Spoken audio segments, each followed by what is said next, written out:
I can't wait to get Ethernet. Yeah, hello, Jordan. Hey. Give you big Thanks.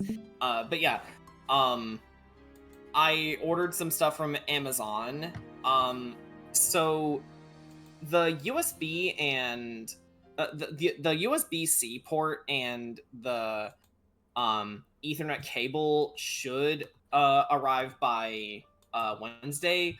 The Wi-Fi extender, the Ethernet extender itself, is going to arrive a little later, which, you know, after this coming Saturday, which I'm not happy about, but hopefully it'll get here earlier because, I love it when that happens. Honestly, I feel like Amazon's honestly had a very good track record of getting stuff in early. Yeah. Oh yeah, look at this. Now arriving July 28th. Yeah. So I also made a discovery. Yeah. That weird little white tower in my room that says Xfinity on it. Yeah. That's my router. Oh, Why yeah. is it dog shit? Like, it's right at my feet. Like, I'm poking it with my toe right now, and it still sucks. I can barely watch YouTube with it. Like, what the fuck? And I doubt it has anything to do with Opera, because, you know, it works really, really well. But I don't. It's been an ongoing problem for months that the Wi-Fi just keeps dipping whenever it wants. So it's just like, you know what? Fuck it. Ethernet. I don't trust you anymore. I mean, it does at the least sound like it did get a little better when you switched to Opera, so, like, maybe part of it was probably just a Google Chrome issue. No, even then. Because with Discord, I just drop inexplicably. So it's gotta be the Wi-Fi itself. It just sucks. I mean, on my phone it's perfect, but on my laptop it is just like it hates its guts. So I mean, chances are it could also be both as well. Like, it also could. It's like it could be a Wi-Fi thing and a Google Chrome issue, because Google Chrome is known for, like, eating a lot of CPU. No, Brian. Here's the thing. It didn't have nearly this much trouble when I was in the apartment.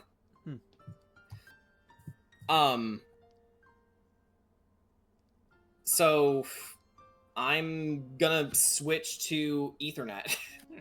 And it's just like, fuck off. I want my stability. I don't care how much it costs. I mean, actually, I do care how much it costs. I don't want to pay something I can't pay. Yeah. You don't want to go bankrupt. Yeah. I'm already hanging by a thread as it is. So hopefully everything should work.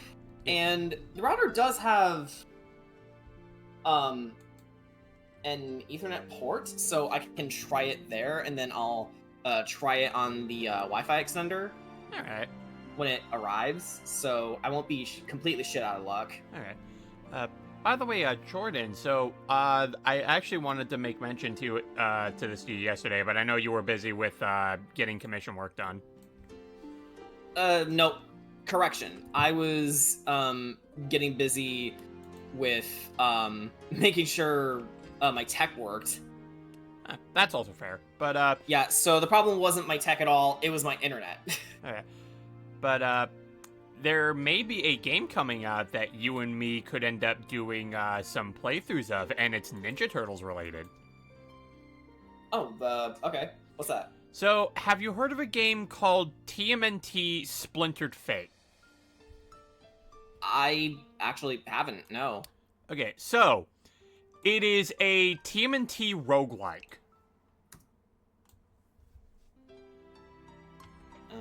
Okay. Yeah, and Shadow dropped? Yeah, and it plays rather similarly to the likes of say something like Hades. Oh, okay. That kind of puts it down for me. Yeah. Like, I think it's been out on the Switch for a while, but like it is getting a Steam release. Okay. I mean, if it's on Steam, I definitely can't run it. Sorry. Yep.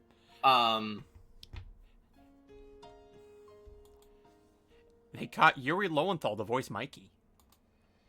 Oh. I don't really see him as Mikey. See him more as like Leo. Wait a minute. Didn't he voice the Turtles at one point? Hang on. I wouldn't be surprised.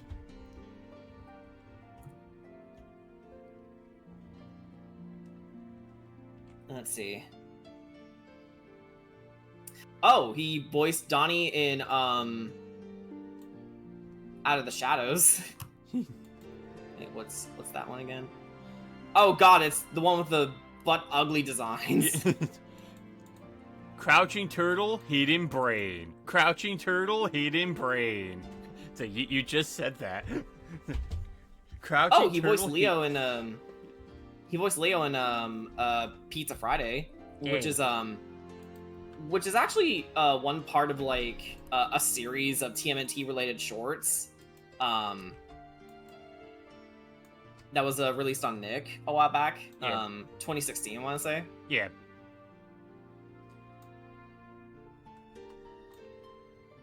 So, yeah, he was Leo at one point. Oh, wait a minute. He was almost every turtle except Raph. Man hates Raph. That's confirmed headcanon. No. Yuri's not like that. He's...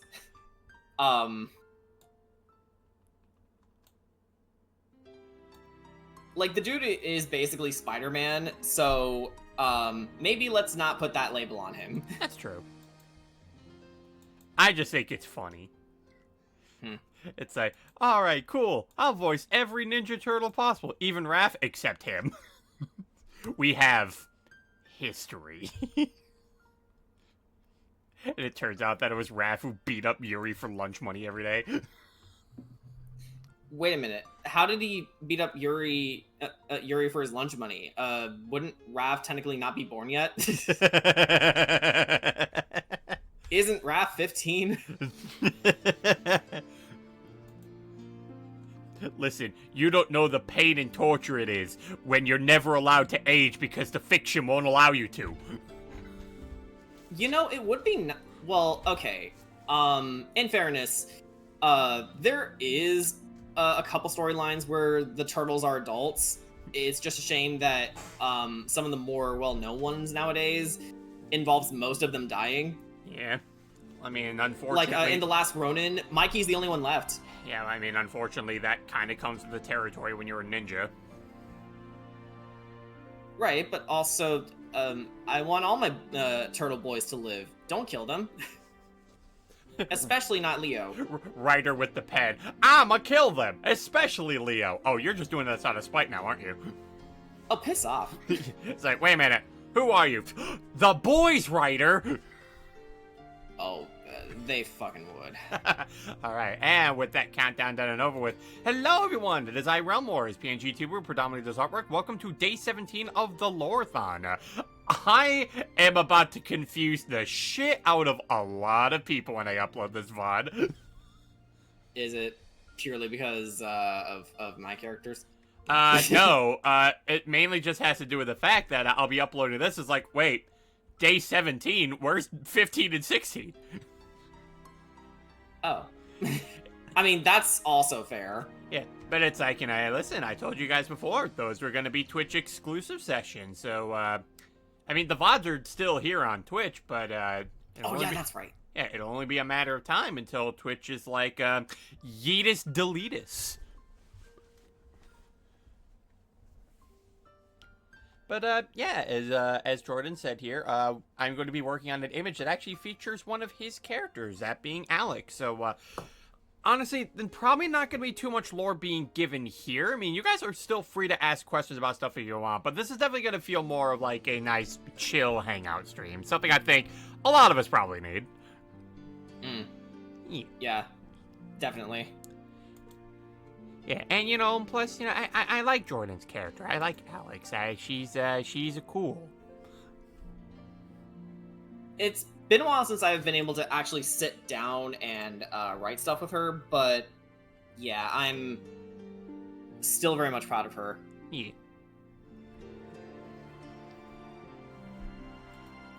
There's times where she looks out to me and being like, "I'm going to make sure that you come home alive. You're not going to die under any means."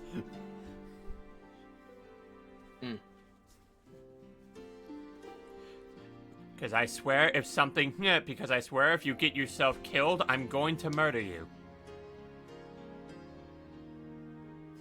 If you get killed, I will kill you a second time. Fuck.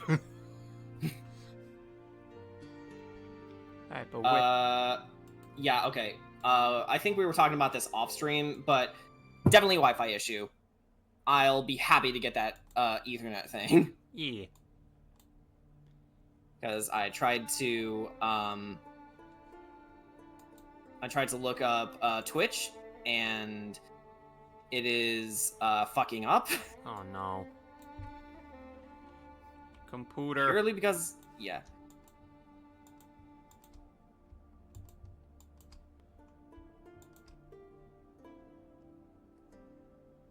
It's my Wi-Fi, not the computer. I mean, no, because it's been perfectly fine before. Even if it does have superfluous tech, according to some more tech-savvy people I know.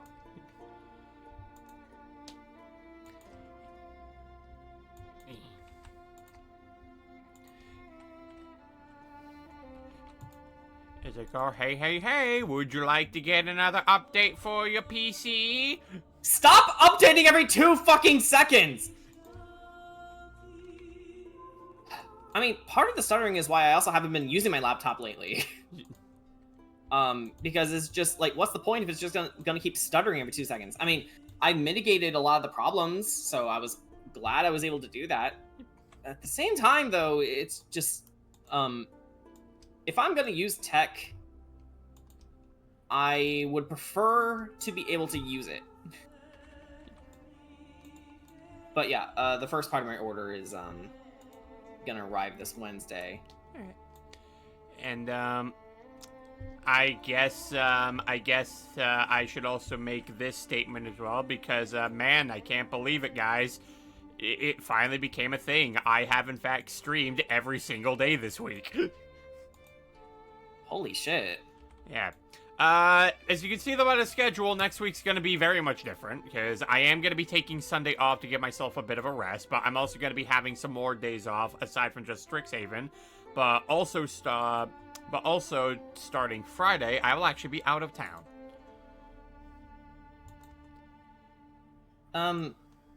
When you say Friday, do you mean this coming Friday? Yeah, this coming Friday, which... Okay, good. It's like, yeah, because, like, my only regret is that I will be missing Curse of Strahd. The moment we come back. Yeah. I mean, we did come up with something with your character, but yeah. Yeah. Like, I'm not gonna lie, Jordan, like, I'd say, like, out of all, like, the campaigns that we've been doing, I think Curse of Strahd is my favorite. I mean, you'd be the first to say that out loud. Yeah. Wait, that... I don't know why I said it like that. Yeah. I mean, great. I also think part of that does also have to do with the fact that it helped shape Kedra to being my favorite D&D character I made. Also, hello there, ruminating reptilian.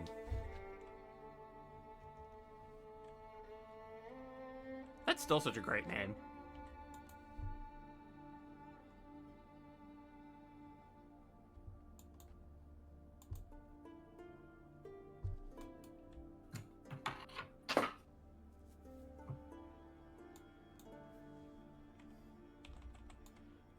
I should fill in the fangs here on this sword, so they're not transparent. Hang on, what thingy?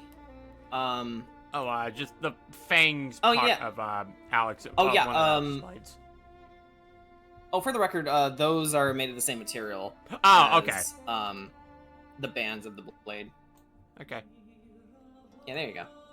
Got it.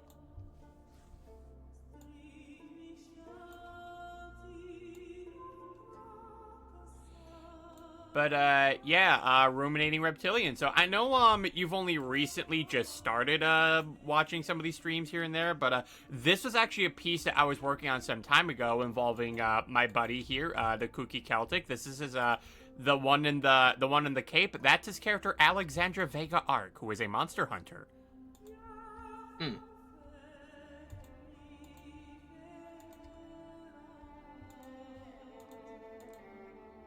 Well, more accurately, Monster Slayer, because I don't want to upset Capcom with that title.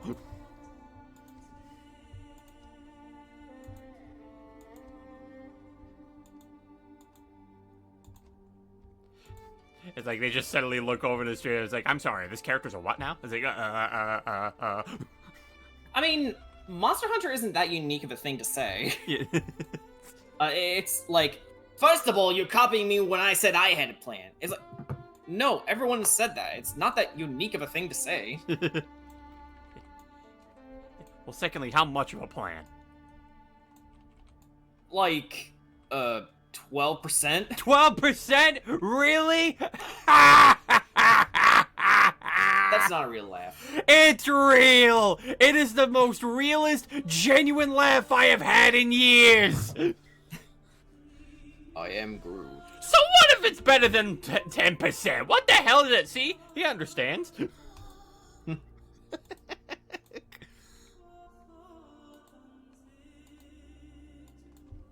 yeah, I just have to do a background on this and then, as well as give a bit of shading. We should be good to go. By the way, also, Jordan, since last time you were here, so I got my hands on a lot of new textures. What was that? Textbooks? No. Textures. Textures, okay. Yeah. Like, I can do a waffled. Oh. I can do mosaic. Okay, that's cool. Micro wool. Ooh, I like that one. Let's see. Ooh, I also got parchment. Very nice. Yeah. I think I unfortunately ran out of, like, spots to put extra textures on, though, because I tried adding a bit more, but they're not showing up on here.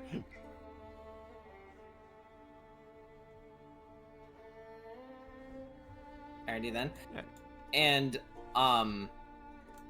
for the record, everybody, I will very likely not be as present as I could be, because I am actually working on art myself on my end. Yeah. First time in a long time, too. But, yeah, I gotta make some progress on that. Yeah. And that's fine. Yeah. See, we're both being productive. Mm.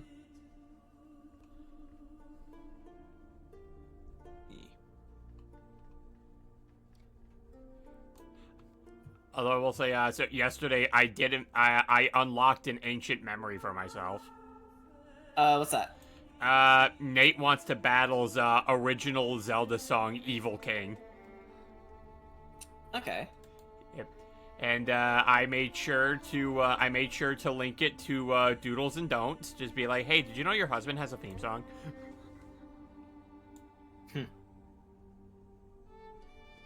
And it actually slaps.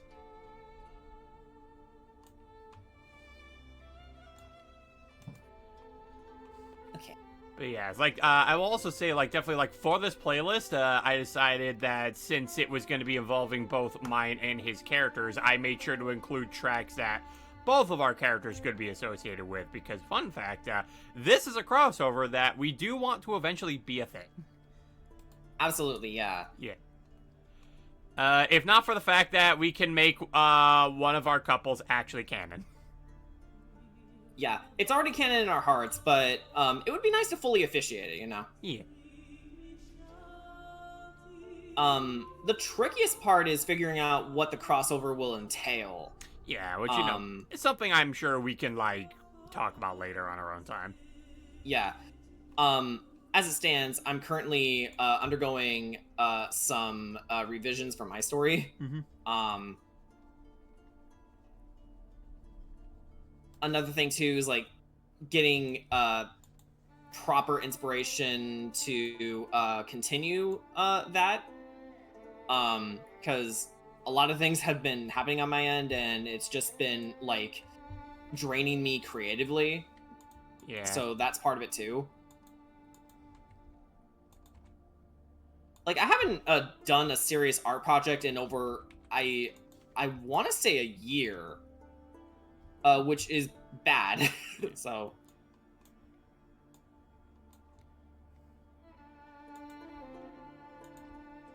though in the weirdest sense, it did heighten my writer side, and I've been getting my hands on a lot of other materials. Like my collection of books is slowly growing.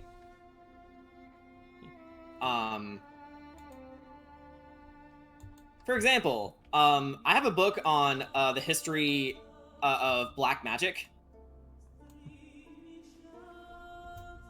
And there's also this booklet for modern druids, and there was also a fairy book, a book about fairies, so I had to get that. Thistle will appreciate it. Yeah.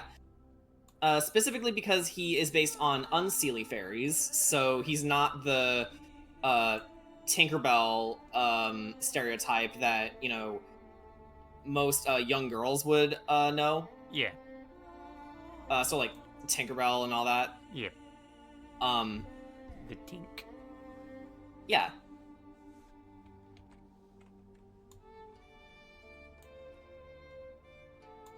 Actually, one thing I learned too is that in Ireland, you don't refer to the fairies by name. So you would mostly refer to them as different like euphemisms. So like the fair folk or the wee folk, the good folk, things like that. Because if you refer to them by name, yeah, it's I was gonna say, is it like a Rumpelstiltskin effect? I think it's more of like a sense of respect thing, because you know, the Fae are very capricious beings, so yeah, they can be kind and helpful, but they can also be deadly and destructive. Like, look no further than the puka for that. Yeah. Honestly, Jordan, that sounds somewhat similar to the fairies and Neopets. Yeah, they're probably based on the Celtic ones. Yeah. Because, like, yeah, some of the fairies and Neopets are helpful and very kind and loyal, but then there's some where they're like, yeah, I'm an evil bitch. I'm the darkest fairy. I rose from the ocean and suddenly think everything's too nice and happy, and I want to kill it all. Yeah, pretty much.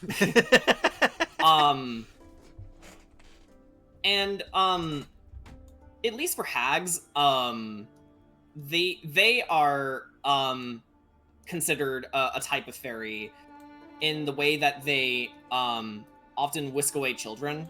Yeah. And they're often, you know, very powerful beings. Baba Yaga is one of them. Baba Yaga. Yeah. Though I forget if she's the forward authority on all hags, or if she's just the most popular one. That I'll have to look into.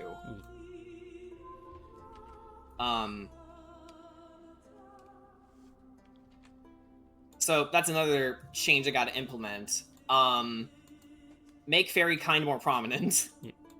Because, you know, kind of a staple in Irish mythology. And even with the Christianized revisions that we know of in mind, where, hey, these guys, you know, Lou, and the Dada and the Morgan, Kukulin, they're definitely not gods. They're fairies or demons. So that's another one of those things where it's like, with the revisions in mind, if they consider them fair folk, then we should probably address certain beings as such. Yeah. Just out of respect for the culture. Though I'll make changes where it makes sense. Yeah. Yeah, because one thing I do want to say as well, like, especially, like, people who want to, like, get into making your own story in comics, don't get, it's like, I'd say, like, one thing you want to make sure is, like, don't get, like, way too caught up in, like, say, constantly revising things all the time. Otherwise, you're just going to get to a point where it's like, so when am I going to eventually start this? Yeah, the important part is just doing it. Yeah. I haven't had much space to just do it lately. So I can do it when I can. So I think what I need to do now is get through Persona 5, and then I'll get back to writing. Yeah. I think that's where my head is now. Yeah. So. Because I've been thoroughly enjoying myself with Persona 5. Yeah. Because, you know, art and writing, whether we like it or not, it takes up time. And, it's one of those things where it's like, okay, as soon as you're finished, doing what you're doing, hobbies-wise, you probably should get back to things, because, you start to realize the older you get, the less time you have for shit. Yeah. So it's a time management sort of thing. Like, if you can afford to mess around in the game for a little bit, go for it. But I think the ultimate sacrifice you have to make, especially if you're a creative, is to, you know, use your time wisely. Definitely do what you can to get inspiration. Like, Persona 5 has definitely given me some ideas, but yeah. Right. Actually, speaking of such, yesterday, someone did think of, like, a really funny idea that could be into an image if, say, someone is to win the, art raffle once we get to 200 followers. It's, imagine an AU where Jack Horner's wish actually came true, and then Kamiko had to fight him because I thought I took all the magic from this world. I'm not from this world. Damn you, loopholes!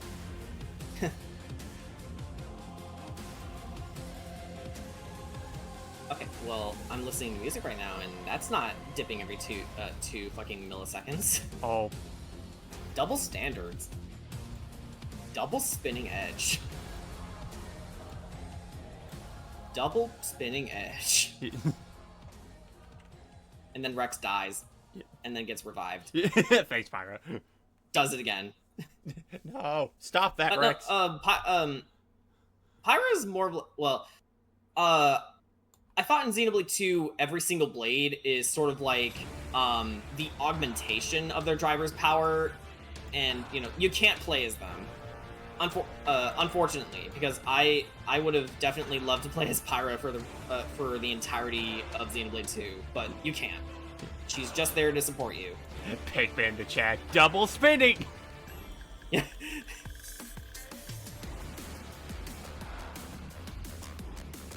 Guys, you cannot play as the blade. So okay, so you got that wrong, Smash. Fuck off, Smash. Smoosh. lately I've kind of been feeling validated for not liking Smash anymore. Because not only is the fan base cursed with misinformation and pedos. Yeah. It's just I feel validated because I think it's pretty much common knowledge that Zenny hates the game. Yep. And a lot of her points ring true for me. But the biggest one is it's simply too big, and it's overwhelming. And I'm like, man, that's exactly how I felt when I played the game. Because it's like, no matter what you do, there's always going to be someone better, especially if you play competitively. And it's just, it becomes more of like a constant losing streak. And that's no fun. No one likes losing all the time. Unless you're a masochist, then go ahead. But, It's like, but Jordan, low tier God still plays the game despite that. Why are we giving him a platform? I'm not. Who's Lord to God? I don't know who you're talking about. I'm not giving him a platform. It's not like I'm being like, man, that low tier God, here, click this link and go visit his channel. I'm also pretending he doesn't exist because I don't give attention to shit pieces. Shit pieces. Yeah, shit pieces. Yeah. That's what they are and forever will be. That's their legacy. Shit pieces. You mean like this guy? This guy, Real M Warsaw. I don't know. When you wait a minute. When you say that guy, who do you mean by that? I mean the guy who said that. Saying that, or yeah, the guy who said that. Yeah, he's a shit piece. Yeah. I do like that joke can actually be taken both ways though.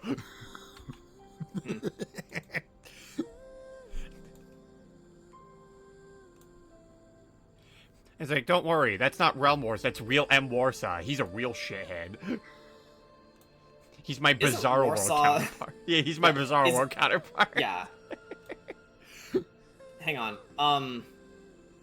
Isn't Warsaw a location, or is my neat tendencies showing? I mean, I wouldn't be surprised if it is.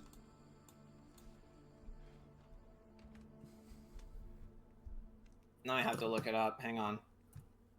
I said that like Harry Blink is like, no, I have to look it up. Hang on. Hang on. Wait a minute. Let's Warsaw. I must turn to page 394. Warsaw, officially the capital of capital city of Warsaw, is the capital and largest city of Poland. I can't believe it. Fine. I'm an entire location. I am Warsaw. I am streaming as an entire location.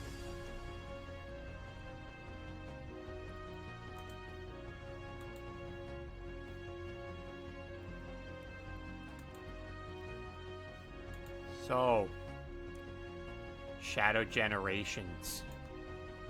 I'm just continuously impressed with what we're seeing. Except a little fuck up in the trailer. If you know, you know. Yeah, it's like, oops. Yeah. It's like super brief, but if you slow down the video to its maximum, you can see that something was kind of forgotten to be cut out in the editing process. There was like an error message of their editing software. It's like, why is that on an official trailer? You're gonna make yourselves look stupid. Well, let's be real here. It's Sonic we're talking about. Someone's gonna just be like, oh my god, they let this slip out. Worst thing ever! I mean, okay. It has nothing to do with the game itself. It's more like, they made a mistake that's admittedly, not many people with a trained eye is going to see it.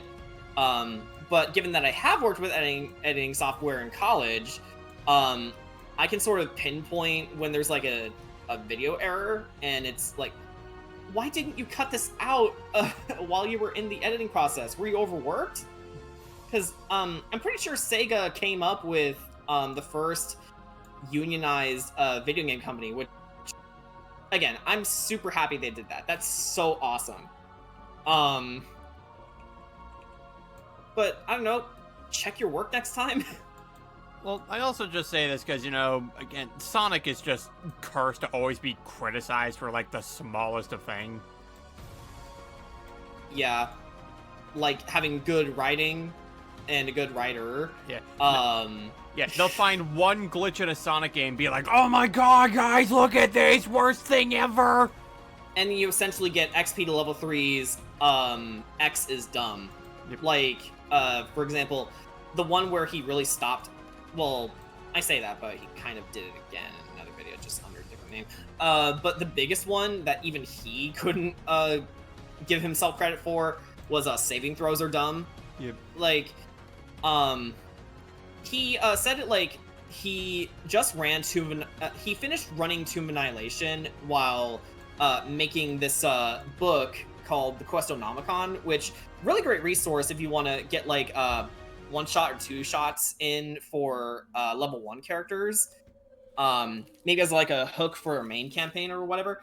But yeah, he was writing the book at the same time as running the campaign, and he got pissed off that someone used evasion as a rogue. It's like, you're using your ability as a rogue to dodge the fireball. It's what it's supposed to do. Why get mad about that? And in his mind, I guess out of fatigue, he made an entire rant about the very concept of saving throws being stupid. When it's like, even his words is like, okay, you know what? I think I have to re-examine what I was thinking here.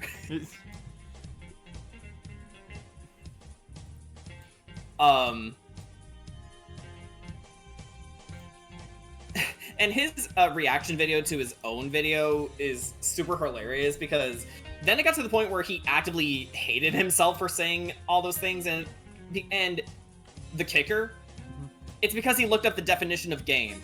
And it's like, wait a minute, so was I trying to say that saving throws makes D&D less of a game? How do you guys stand me? I'm so sorry.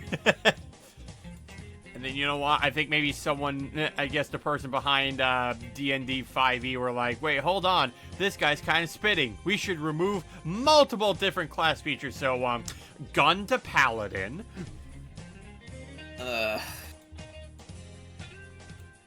They really fucked up paladins.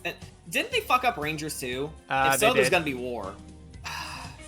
And also, pour one out to the artificer. Sorry, Tiefling Melissa. What did they do to those classes? So, no more cure wounds. What? Yeah, artificers don't get cure wounds anymore. Hang on, do rangers get it? I don't know. I don't think they do. Okay, because if they don't, that's shit. Yeah. Because, yeah, like, many people have already said it before. One of the biggest things that is, like, a major takeaway from this is that, yeah, like, they buffed up the hell out of a lot of the martial classes. Like, that's decent. Like, you know, being able to help them being able to catch up to, like, the bigger damage dealers like spellcasters. But then yeah, I'm really happy about that. But then they also decided at the same time, it's also time to gut the spellcasters. Yeah, so it's like, they shifted the balance towards the melee side and fucked up the spellcasting side. Yeah. Which, you know, as someone who famously doesn't like the spellcasting system already in 5e, for me, yeah, balance is good. But, for paladins, for example, which is a half-casting class, why get rid of the bread and butter of their build, which is Divine Smite? Yeah. Why turn that into a spell, and not only that, turn it into a bonus action? Yeah. Like, you just removed a core mechanic of their build for, what? A steed that they're likely not going to use? Yeah. It's like, bitch, I'm a dragonborn. I don't need a steed. I don't need a steed. I have extra attack and smite. So Jordan, I have a grass brush. Ooh, nice.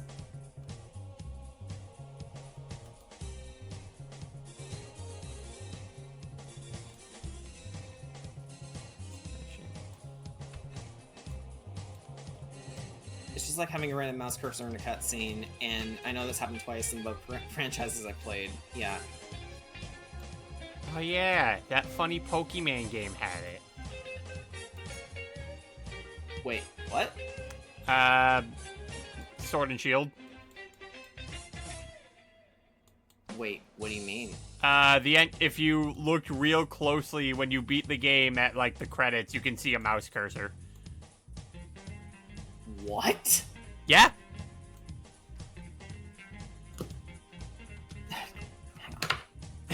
This man's about to look it up. I am about to look it up, actually. Okay.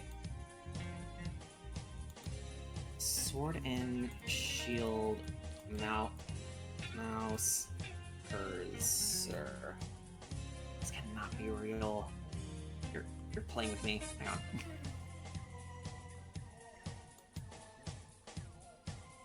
Yeah, skip the ad. Thank you, Opera, for skipping ads.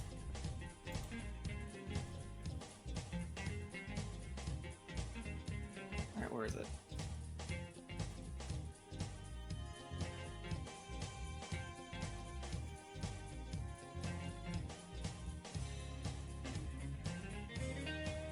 Oh! Are you serious?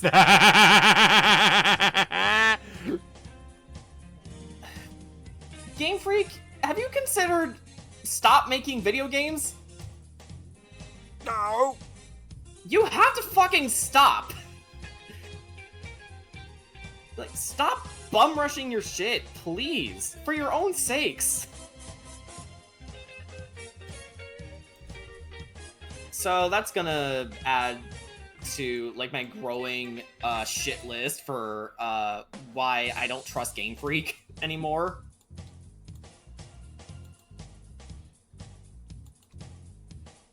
Like, how did that even get in there? That's a good question. Were they like screen sharing their own game credit sequence, and then they lost the main file? So it's like, hey, for the crowd testing thing, did you save that version? It's like, sure, but isn't that a bad idea? I don't care. We need to ship the game in 2 weeks. I'm sorry, 2 days. Oh fuck. Okay.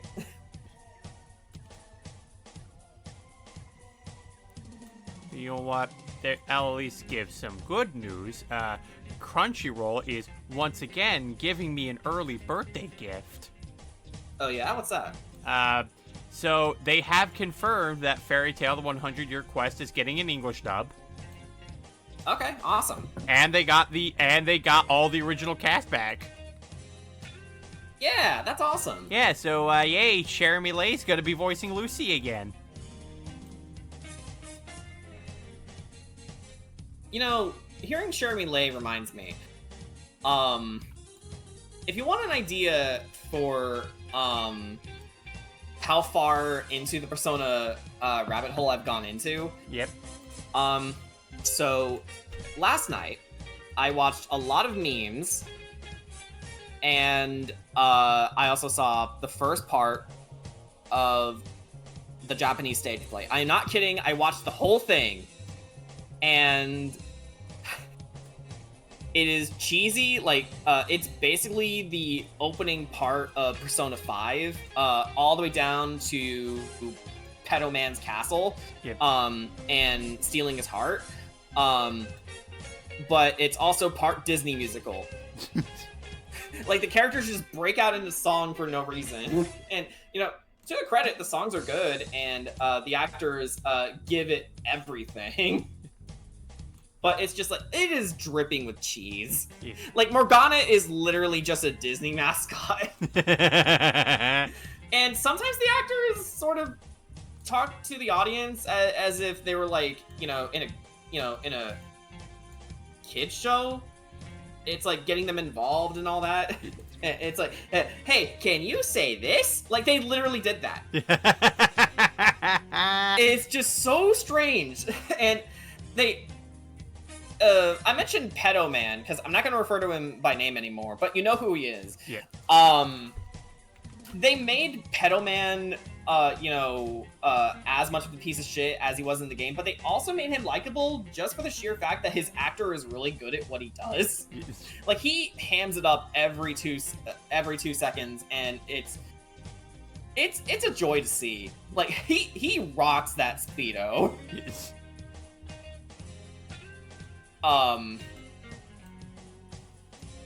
And obviously, for the actual persona moments, when the characters summon their personas and they fight off the shadows, they have them on like big screens to sort of emulate that. Yep. Otherwise, it's mostly practical.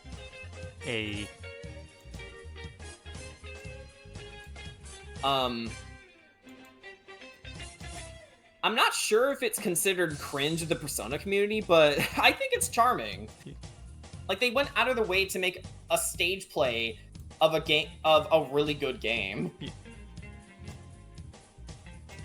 So it's I can say this for certain.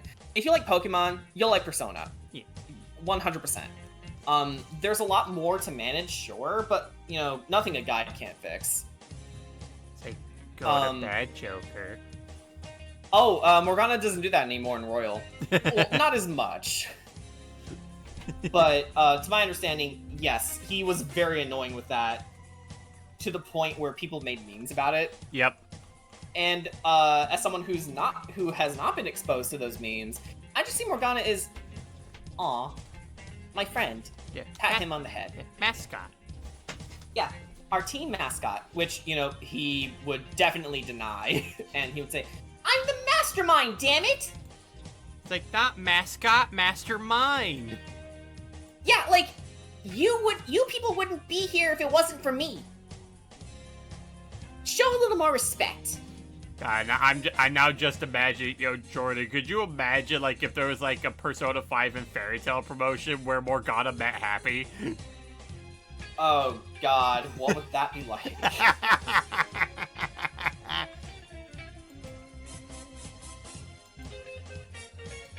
So, Happy, do you think this guy's a cat? Aye!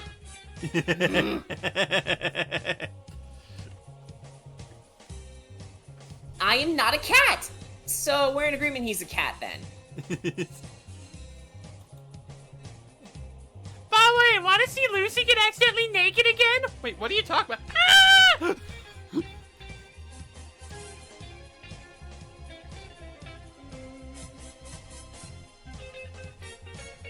Oh yeah, Jeremy Lay voices Makoto in Persona. Oh god, yeah, Lucy and that's, Makoto just walk up to each other. You sound very familiar. You sound familiar. I could say the same thing about you. Though, sometimes because not every scene in the game is voiced, so I try to imitate the voices of the characters. Yeah. I swear my Jeremy Lay is more like Holly Hunter. It just sort of comes out that way. She could, the character could actually be speaking and it'd be on a higher register that I can't hope to reach. So I sort of talk like this. That's my Makoto voice.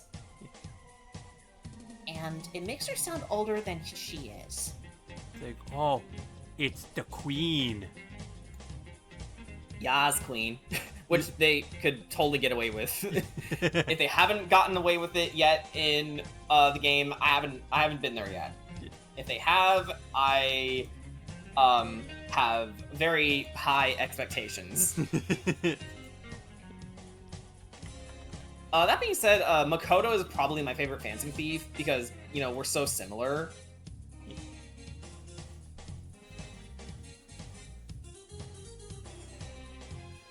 Only thing is I was never an honor student. I was anything but. if anything, I was more like a combination of her and Yusuke, because you know Yusuke is the artist. Yeah. That makes sense. Like I like every Phantom Thief. You know, they're not all geniusly written perfectly. Like Ryuji's everything you'd expect in like a best friend character in a shonen anime. You know, whereas the main character is like smart and suave and cool. The friend is often like boisterous and loud. Yeah. Maybe a little stupid. But I like him anyway. Because, you know, it's a good trope. I like the trope. And they do him well enough to where I still find him compelling. But yeah. And I know An is supposed to be, you know, the quote-unquote sexy character in anime, but I don't know. She's a kid. I think she's more cute than sexy, and it's just, I want to pat her on the head more often than not. Like, baby. Yeah, that's a baby. Look at those big pigtails. Yeah. Also, Probably a Jordan. nightmare to maintain, honestly. Also, Jordan, I have found a list of all the stuff Chermile has been in, and I'm sure you'll recognize a good number of them. Oh, okay. Let's see then.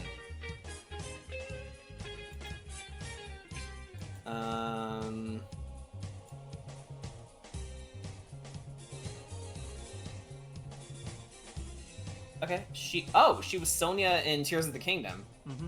Not that I played the game yet, but it's good to know. Oh, she was Rhea in Fire Emblem. Yep.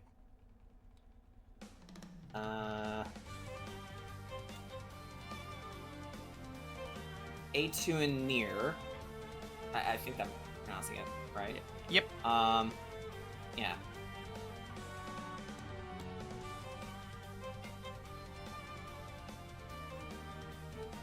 Oh no, she was in Cyberpunk. V female. I don't know what that means. Oh, she was Roddy Tops? Yep. Holy shit.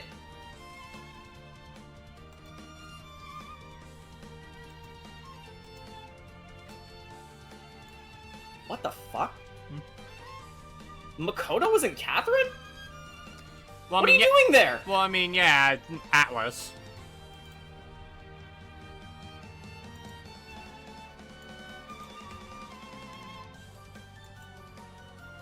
Wait, are the other Persona characters in that game? Like, Or is it? Yeah, Oh, An is there? well, yeah, because I think Catherine is like also a bit of a spin-off of Persona. Oh my god, most of the Phantom Thieves are in this game. What are they doing there? Well, I guess they have been in a pedophile's heart, so they would probably know what sex is. Yeah. I'm just being an overprotective adult. These are good kids, leave them alone. Or I'm gonna give Ryuji his bat. Yeah. Oh, in my current playthrough, he's long since upgraded to a mace. They got spikes and everything. Hell yeah. Anyway, Chermile character voices. She voiced Chris and Mina in Pokemon Masters. That's really awesome. Sarada Uchiha in Boruto. Ah, The yes. OVA anyway. Salad. Salad.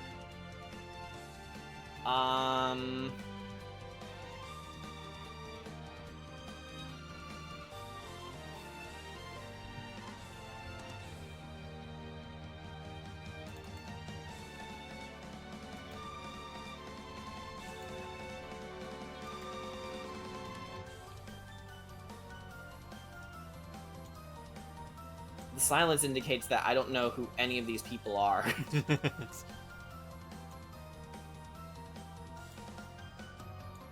Oh, that's a fancy title. Atelier Firis, The Alchemist and Mysterious Journey, Drossel Weisberg.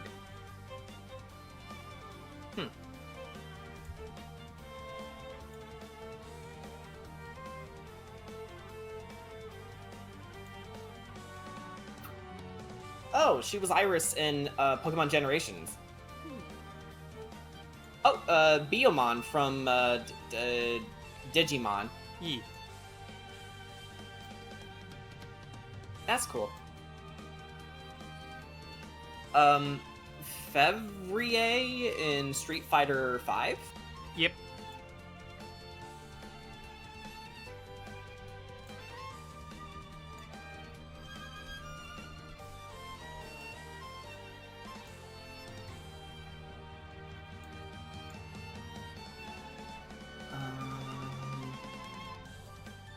Yeah, Lucy, obviously. My wife. Oh, she was Lopmon in Digimon Fusion. Wait, I don't know who Lopmon is. But you know what Digimon is. Vaguely, yes. More like the first iteration. You know what? I'm also kind of the same way. Yeah. Oh, she was Nisox in Panty and Panty and Stocking, excuse me. And that's getting a revival sometime. Huh. That's cool. Oh my god, she was Alicia in Full Metal Alchemist.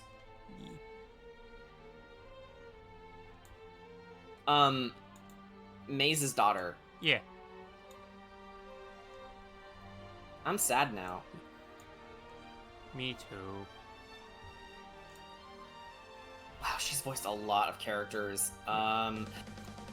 Oh, she was Sailor Venus. And Penguin in Neon Genesis Evangelion. Pengu.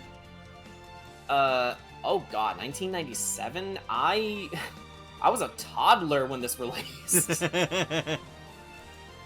I was a young boy. He was but a young boy.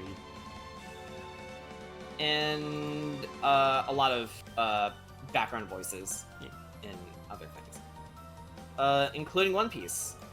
And Diablo 4, holy shit.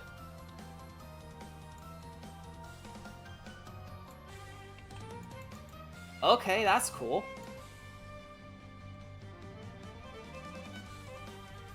Like, Jeremy Lee was in a lot more than I thought. Yeah, I mean, I know she's been in the voice acting scene for a long time, but I didn't expect that. Yeah. Though now I'm really curious about that Persona Easter egg in Catherine. What the fuck? What's that all about? It just unlocked a weird memory for me. Okay, so obviously I was young when Catherine first released, and with all the controversy around that game, it's not something I would touch. But I think I did see a full playthrough of, I think, the good ending of Catherine. Yeah. And I think that was my first real exposure to an Atlas game. I don't know why I watched it, but I did. Do you also know about the Shimigami Tensei Easter egg that featured Dante from Devil May Cry? What even is Shimigami Tensei? Is it like Persona but harder? What is it? I believe it is. Man, honestly, this is kind of where I wish Danny was here, because she's definitely more knowledgeable on that. But like, yeah, because I believe, but anyone in the chat, you're free to correct me on this, but I think Persona was a spin-off of Shimigami Tensei.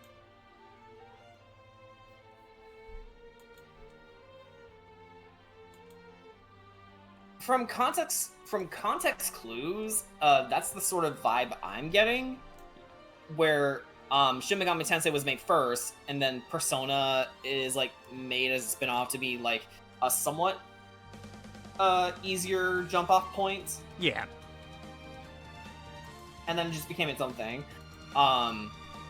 Because a lot of the personas, or the demons in the Persona games also exist in Shimigami Tensei.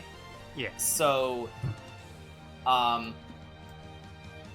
like Jack Frost is probably the most famous example. because you would see it in both games.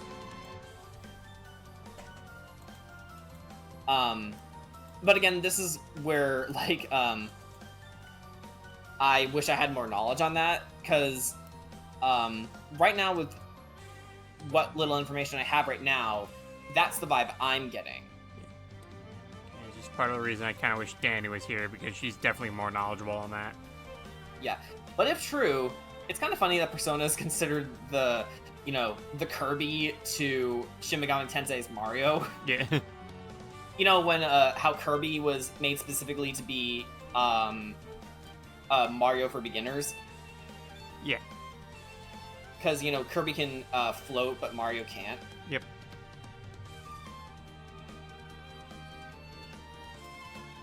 I mean, then again, certainly didn't stop, Kirby from sneaking up on you sometimes. Yep. It's like, hey guys, do you want the final boss to be an Eldritch Abomination?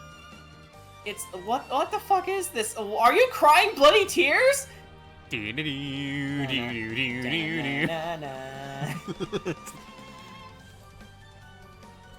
Kirby and Castlevania would be so different. How fucked up would his copy abilities even be in a Castlevania crossover? It's like, send the Medusa heads, room. Oh no. Like, okay, so Kirby eats the Medusa head. Does he just vomit out Medusa heads? Yes. Or if it's a zombie, does he just puke? That's morbid.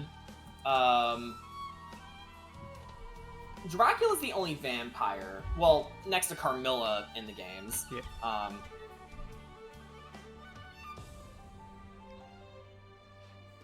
Kirby becomes death. Oh my god. Like, oh. He just has like a... What? It's like, oh no!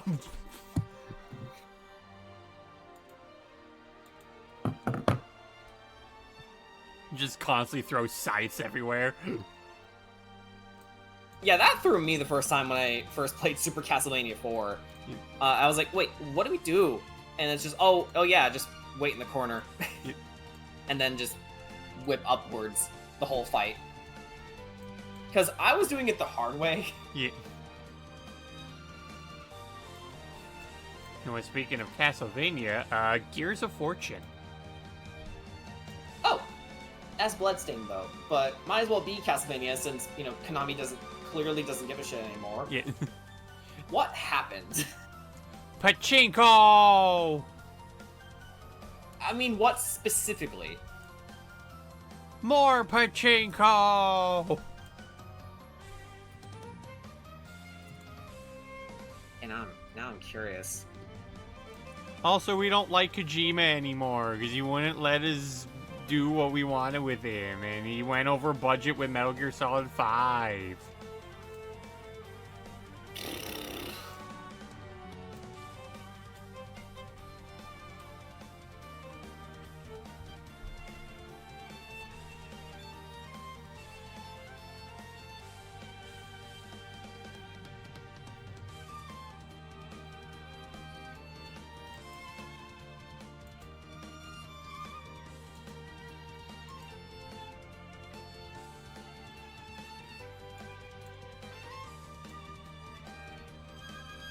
Yeah, it's because they're too rich, so they don't make as many games anymore. Yep.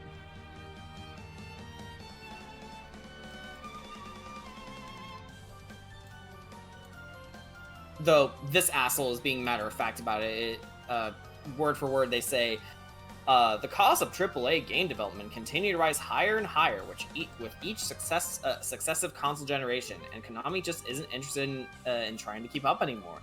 It sucks for us gamers, but from a purely business perspective, it makes absolutely no sense to invest an obscene amount of money into a business venture that, outside of Metal Gear, has had a low return on investment for them. Or even no return on investment, if not crippling financial losses. Why continue down that path when you can just make mobile games for less money and higher return? Okay, now you're just being an asshole.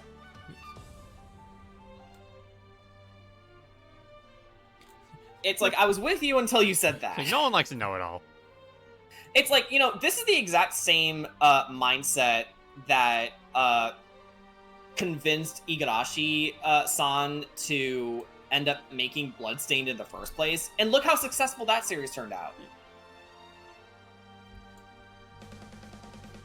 With a sequel on the way, by the way.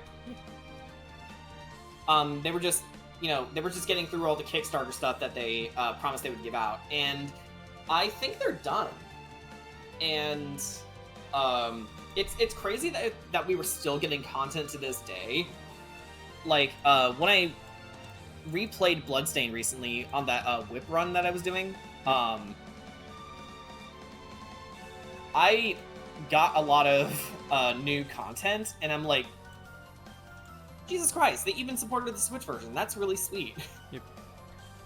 And that's how I got the Shantae costume. Speaking of the Bloodstain, so Miriam's gonna give you a hug. Aw. She also said, let's get married. Okay.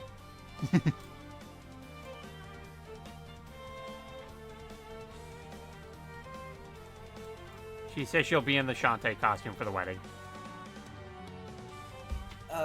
Unique as far as weddings go.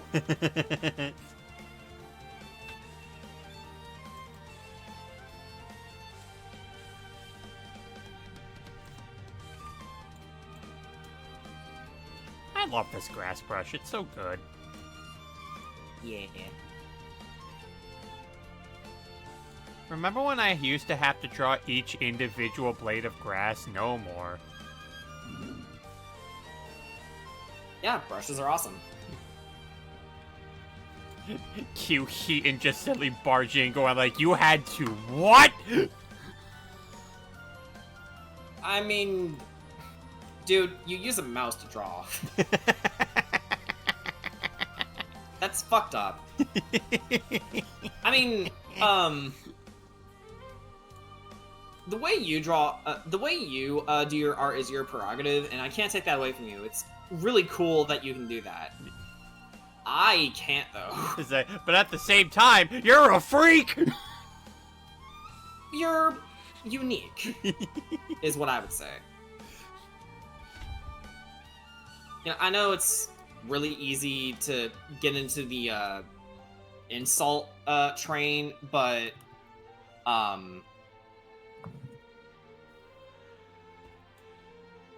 another element of that is, fighting against the negativity, because it is easy.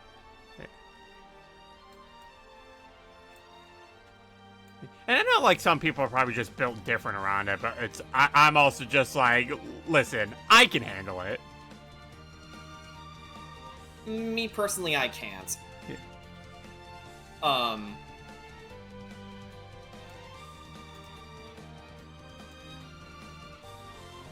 Like, I would rather not bite back so often, because it never feels good. I just do it because it's socially acceptable. Yeah, well, I also feel like, at least with me, like, especially when it comes around friends, because I know, like, you guys can take, like, shots all you want. I know it's not personal. For me, it's harder to tell. Yeah, people are different when people are different when it comes to that, and that's fine. Yeah, it's like, sometimes I get jabs from some other people, and it's like, didn't I tell you not to do that? Why are you doing it? Yeah. It's like, maybe I just need to remind them or something, but it's like, I don't like getting roasted at all. It pisses me off more than amuses me, if you know what I mean. I get that, and again, people are just different like that. Yeah, I think it's because I prefer sincerity over jabs. And again, I know it's weird because every time I'm on the stream with multiple people, I go for jabs. I don't really like doing it. If I'm being 100% honest.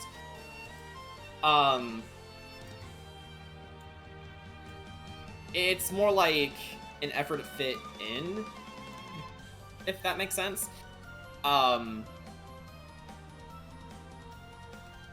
Like, if I could go through an entire conversation being completely sincere, I would 100% choose sincerity. It just feels better. Yeah, I also think part of it as well also just has to do with the fact that, especially in the era of content creation, like, being able to, like, know how to take jabs like that is a good skill to have.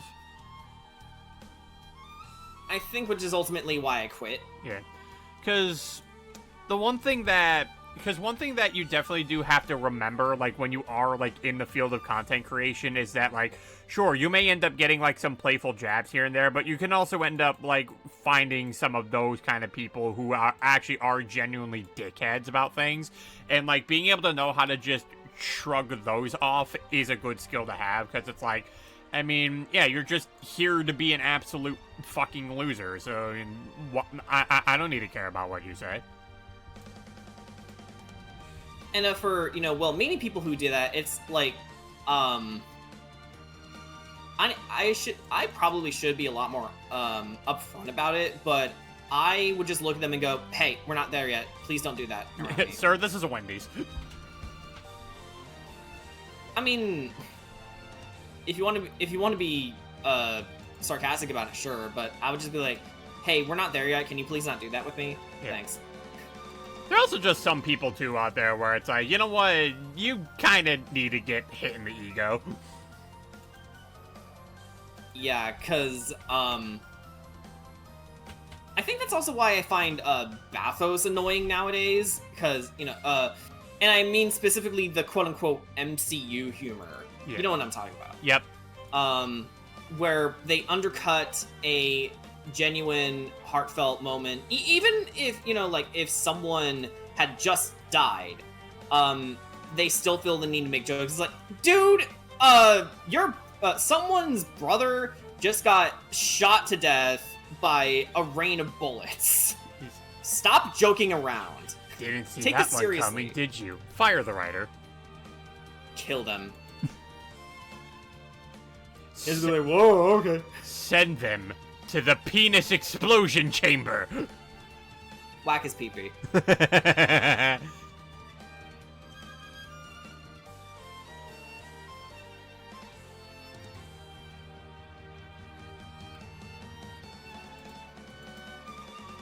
And, it's not like I can't take jokes, because of course I can. It's just, I'm on a different wavelength than most people, I think. So it's, a combination of not understanding social cues and, my upbringing, and also, it has to be with the right person where I allow that kind of talk. Mm-hmm. I don't just let anybody, make those kind of jabs. Yeah. Because, there's a certain level of, trust I need to have. I can't really pinpoint what those needs are, because I'm not articulate in that sense, but, if I allow you to roast me and I, take it well, then, that's an indication that I trust you. Yeah.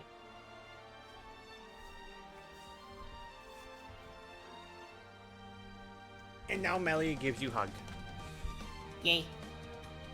You know, it's actually been a while since I've done this. Oh no, Melia's being covered by the schedule. Melly, no! But there she is. There's her face. It's right next to you. Yay. Jordan? Hi, Melly. What? He.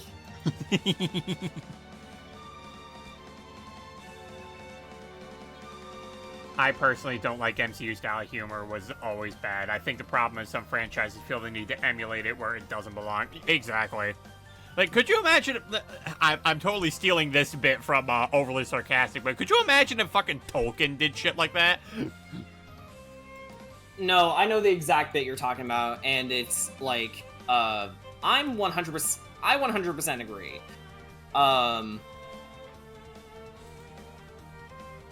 Because it's, again, it's insincere.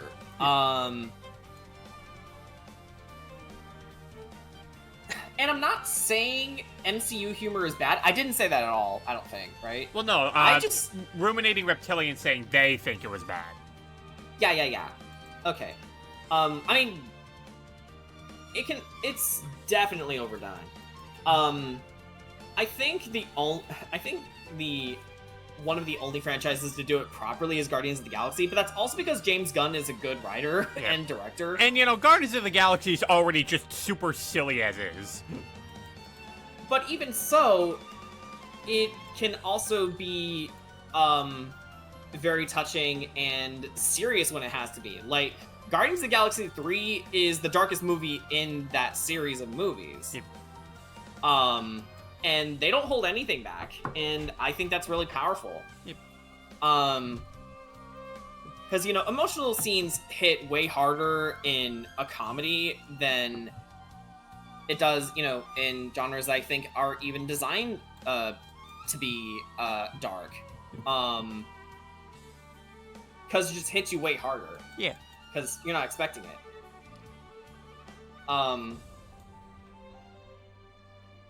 However, it's and I think I figured out why the MCU was, you know, over relying on bathos. Mm-hmm. Because Pirates of the Caribbean did it first. They wanted to heighten that energy.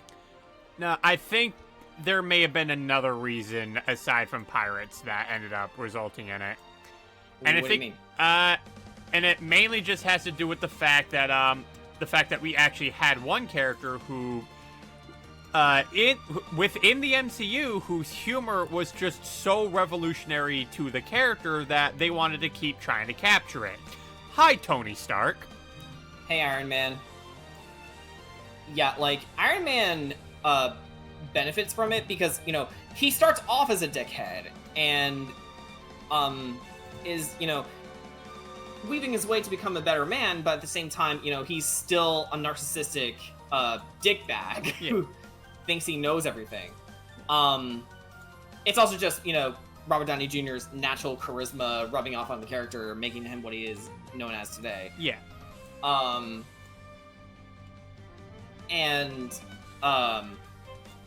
I can definitely see that, but I'm still of the opinion that Pirates did it first because, you know, the only difference is a lot of their scenes are funnier. I gotta jot it down. Yeah, improv, by the way. Like, that was not in the script. Like, that whole bit was not in the script until Bill Nighy brought it back and said, "Enough!" and fired the cannons. Yep. Because they were originally supposed to do something completely different with that. Yep. They're like, you know, nah, we love this too much, we're keeping it. I mean, some of the actors were genuinely concerned. Like, Orlando Bloom's like, he looked off to the side going like, hey, should we cancel this? Should we cut this? Then you just see Johnny Depp just go up and be like, got it! Yeah. So, filmmaking is a lot like D&D. If you're playing with a group of people, let them collaborate and make it something awesome. Yeah. You know, Jack Sparrow as a character wouldn't be the character he is today without Johnny Depp. Yeah. Because if you look into his character, especially in the first movie, he was supposed to be an outlaw Han Solo character, but Johnny Depp added his little touches, you know, making him walk around like a drunk rock star and having his silly Jackisms. And just generally being a hard guy to read. It was because of his input on it. Which is why I think collaboration is a necessary evil for an amazing story. Because, you know, you can't do everything by yourself. So don't even try. Yeah. I'm Captain Jack Sparrow. Savvy. Yeah. And that's the thing with humor in general. If the characters don't work, the jokes can't work. More like the writing doesn't work. Because, you know, everything comes down to execution. Because every single idea under the sun has been done already. To death. And I actually touched upon something on Twitter where it's like there was this meme basically making fun of hey, let's just throw in sex scenes because that's easy, and it's like I don't agree with that. because sex in a story can heighten the narrative, to, you know, showcase the intimacy or closeness of two people, or, you know, showing manipulation at work, or, if it's just that kind of movie, then yeah, sex can serve the story. It all comes down to how you use it and when you use it. And now we can shoot him in Fortnite soon. Yeah. Oh yeah, Jack. Okay. So yeah. I don't think there's anything wrong with sex scenes. It's just you gotta have it serve the narrative somehow. Because you could literally say the same thing about another trope that's been done to death. Like the enemies to lovers thing. That's been done to death already. And it's like, oh, wait a minute. So they tried to kill each other and then they stopped. Guess that means they're gonna hook up sometime. And then it proves right as you watch it, because, you know, you're invested in it already. So you gotta see it to the end. Yeah. Because it's like, don't feel hindered from doing something because it's been done already. Just make sure you do it like you would do it. Yeah, because I mentioned it before. Like, when it comes to like trying to create like purely original ideas, I'm sorry, but we stopped being able to do that as soon as Teenage Mutant Ninja Turtles existed. Yeah, exactly. Which, you know, that franchise is about 4 talking teenage turtles who have who were trained by a rat, and their arch nemesis is a guy who's essentially a walking kitchen utensil. Like, I think you can make even the crudest and cheapest kind of humor work in some capacity, but if there isn't to put it, another reason for me to like these characters or care about them is just crude and cringeworthy people being crude and cringeworthy. Unless the point of the character is that they're crude and cringeworthy. Yeah, but I think like what Ruminating Reptilian's trying to say is that, you know, that's not the point they're trying to make with them, but since that's all they know how to write, then that's all the character ends up coming off, even though that's not what they're trying to do. Yeah, in that respect, tropes are really easy to get wrong if you don't know how to implement them, yeah. Which is, you know, why you need to do your research and, you know, watch more things. Yeah. Well, also because it'll give you ideas on how to approach it. Well, also just as well as knowing, like, well, how to write your character as well. Like, that's also just the important thing to do. Like, it's something I've mentioned before multiple times on here. Know to study your characters well, because because when it comes to, say, making a scenario for your character to be a part of, you want to be able to describe how the character themselves would react, not how you would, because you're not reacting to it, your character is. Yeah, write your characters as people. Yeah. Because that way you'll get a lot of mileage out of it. So, let's use my characters, for example. So, Alex is, you know, she's definitely very intelligent, yeah. Probably on a genius level. She can deduce things that most people wouldn't be able to pick up on. But her thing is, she knows monsters and people, not necessarily magic. That's where Savras would come in, because, you know, she is an authority on magic. She can cast spells, and she also knows the necessary rituals to cast certain spells. So, for example, if there's a magical seal on a door, Alex isn't going to be able to figure it out. But Savras can, because she's been trained in that sort of magic before. So she would be able to identify what kind of magic is used, and more importantly, how to dispel the magic to open the door. That doesn't mean Alex is dumb, it's just that, you know, she doesn't know everything. Yeah. And that's realistic, because not everybody's gonna know every little thing. And also in the story, it's just useful to have characters who have certain knowledge on things that others don't, which, you know, take on, for example, in Persona 5. If you look at her and pay attention to, you know, the dialogue, you learn that she's half American. In fact, I think she lived in Finland for a time. So she's the only character in Persona 5 to have proficiency in English. Whereas, you know, it's implied that everyone in the game is speaking Japanese because, you know, they're in Japan. Yeah. So if there's something written in English and the characters can't figure it out, on is on it. Yep. And, you know, she's not as smart as some of the other Phantom Thieves.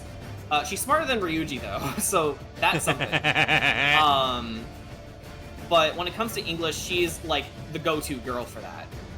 Same for why Yusuke is the go-to guy for art and, you know, the hidden meanings behind certain things, and also just general graphic design for their calling cards. Yeah. Because a good team is full of specialists,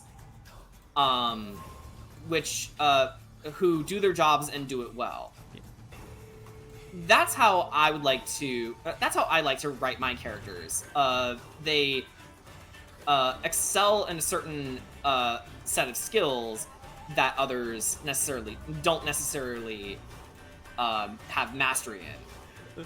I actually made a joke myself about this, where it's like, there, like, if there will eventually come a time where there's like a video on YouTube made where it's like, oh look, Kamiko is in an epic rap battle of history, and if people were to come to me and be like, oh, what do you think of him being in a rap battle? How about this? And I just like, you know, the only unrealistic thing about this is the fact that Kamiko would actually think of bars.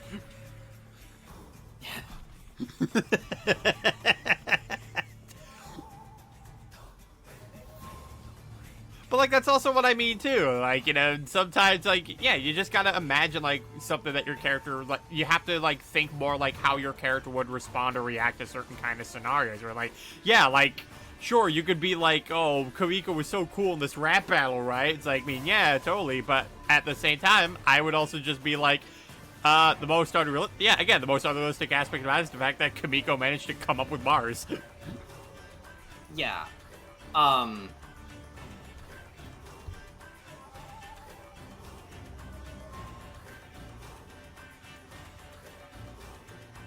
Which I guess is also why I tend to give memes a hard time, because, you know, they often, you know, insert characters into scenarios that they would never be in the first place.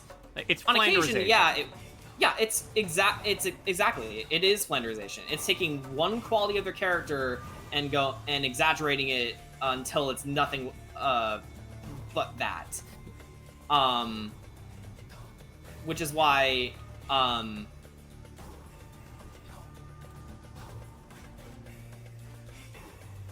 trying to think of an example too.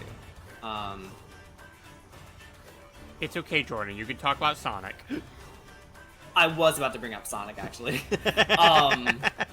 Like, I know everyone made the joke that, oh, Knuckles is gullible, he's such an idiot, and then what happened was, around the 2010s, no, a little earlier than that, actually, probably around Shadow the Hedgehog's time, they decided to make Knuckles stupid because they heightened his gullibility into idiocy. And that is a huge sin, because Knuckles was only gullible because he's good-hearted. But he was also isolated on an island for, 16 years of his entire life. He doesn't talk to people. He was the only person on Angel Island because his duty was to guard the Master Emerald. He's not going to have people skills, which is why he's easy to fool. But it's one thing for a character to be gullible. It's another thing for them to be stupid. Knuckles was never stupid. Jordan, I was just sitting here just thinking, like, he was isolated for 16 years of his life. Or 15, depending on some manuals. Yeah. Funny fun fact.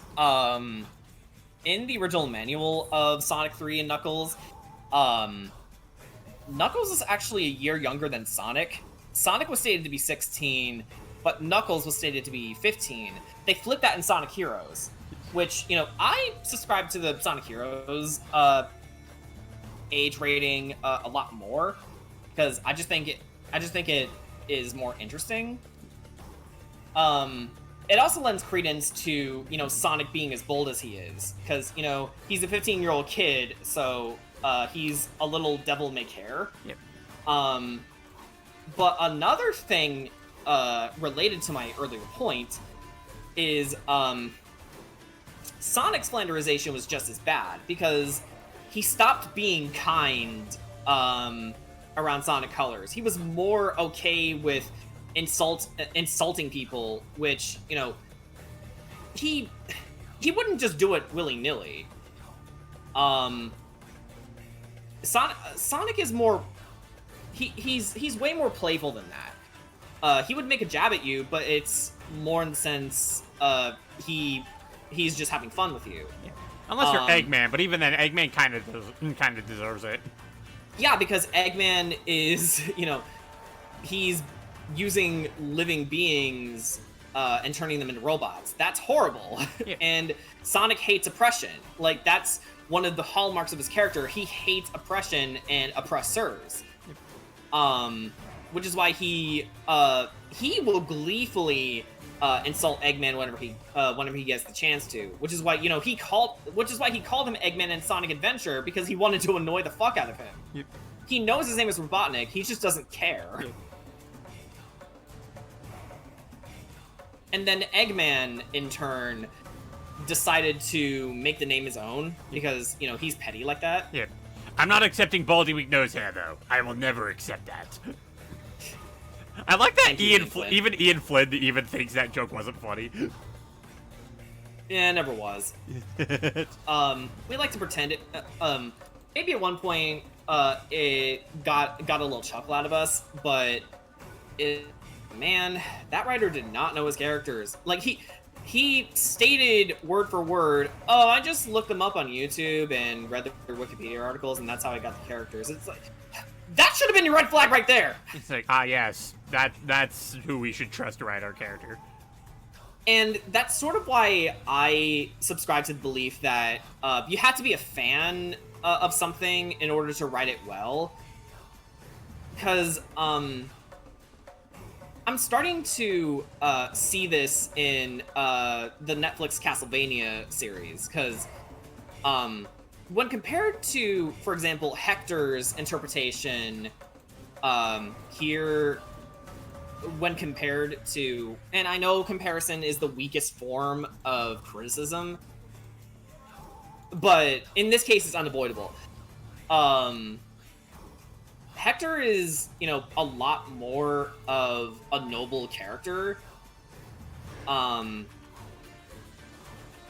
in the Netflix adaptation, yeah, that's the character they wanted to go with, but he was distinctly not Hector. There was little to no sense of nobility in him. Like, the backstory is more or less the same. You know, he was ostracized from his family because, you know, he was, you know, resurrecting dead animals. And then he was brought into Dracula's services to work as his forge master. You know, to summon the armies of hell. The difference between Game Hector and Netflix's Hector is night and day, because Hector got his change of heart really, really fast and saw what Dracula was doing was wrong, and he actively left his services and even gotten into a fight with Isaac about it. And Curse of Darkness starts because Isaac came back and killed his lover, thus facilitating the whole quest.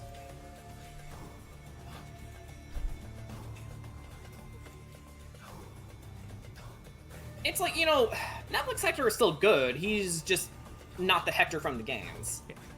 Which, you know, I feel like it's probably just one of those instances where it's like, yeah, like, that's, like, a different interpretation that's, you know, it's still good in its own right. Yeah. Yeah. And, like, and I also feel like in those cases, because, you know, because it is a different interpretation, it is a bit more justifiable, where it's like, because I know, like, a lot of people's, like, biggest talking point, because, you know, hey, we're going back to Sonic on this one. It's why a lot of people started, like, going against Sonic Prime, because they were trying to make it canon to the actual, like, Sonic franchise and everything, and they were like, no, this Sonic acts nothing like Game Sonic. Yeah, I think they're going on and off about it, in terms of its, you know, status as canon. Yeah. I find Sonic Prime whatever because, you know, I didn't see it from start to finish, but I did see how they wrote Sonic compared to Shadow, and I'm doing it again, I'm sorry. Because, you know, they wrote Shadow super well, but they completely flubbed Sonic and made him a dickhead for the sake of the plot, and it's just like, Sonic, not even on his worst day, would be that careless. Yeah, like, well, okay, I wouldn't more so say they made Sonic dickish. He's definitely more childish. I mean, I know he's 15, but come on. Like, I know he's 15, but, like, man, you make him act like he's 12. Yeah. Amy's 12, though. Yeah. Or is she 14? Hang on, let me look it up. Sonic Team, please make your characters' ages canon and known, please. Yeah, especially in Frontiers, they act way older than they probably are. Okay, Amy is 12. She was originally 8? Yep. Oh, yeah, in Sonic CD. Yep. He was baby. She's still baby. Yep. By the way, Jordan, how do you think of the shading on Alex's face here? Give me a sec. Love it.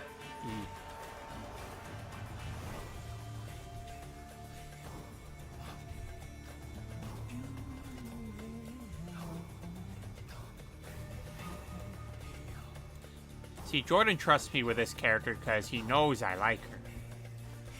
Mm-hmm. Just as you trusted me with Frank in the Neopets one-shot. Yeah.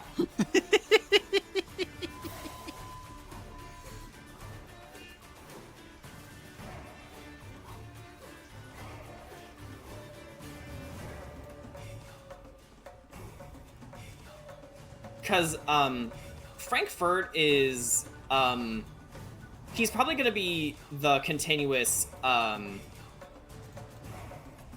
brick joke character that I have, where he shows up, does his thing, leaves. And there's also the slight implication that he's an otherworldly, powerful being, that if you cross him, there would be dire consequences and hell to pay. But otherwise, he is generally a benevolent being. There needs to be a moment with him eventually where he just has a total Rafiki moment. What's that? You know that part in The Lion King with the big final battle, Rafiki just comes along, just does kung fu moves on the fucking hyenas? Oh, yeah, absolutely. Yeah. Wow, that's funny. I should consider that. Yeah. I'm a funny guy. I'm not. Yes, you are. I literally have clips on this Twitch channel that prove you otherwise. Shit. Got him. Get supported, nerd. Yeah, it's like, well, if there's video evidence. Yeah, there is. You nearly made Ryan die laughing. Oh, when was that? If you're Rusty, I'm Big Guy. Let's do this. Oh, yeah!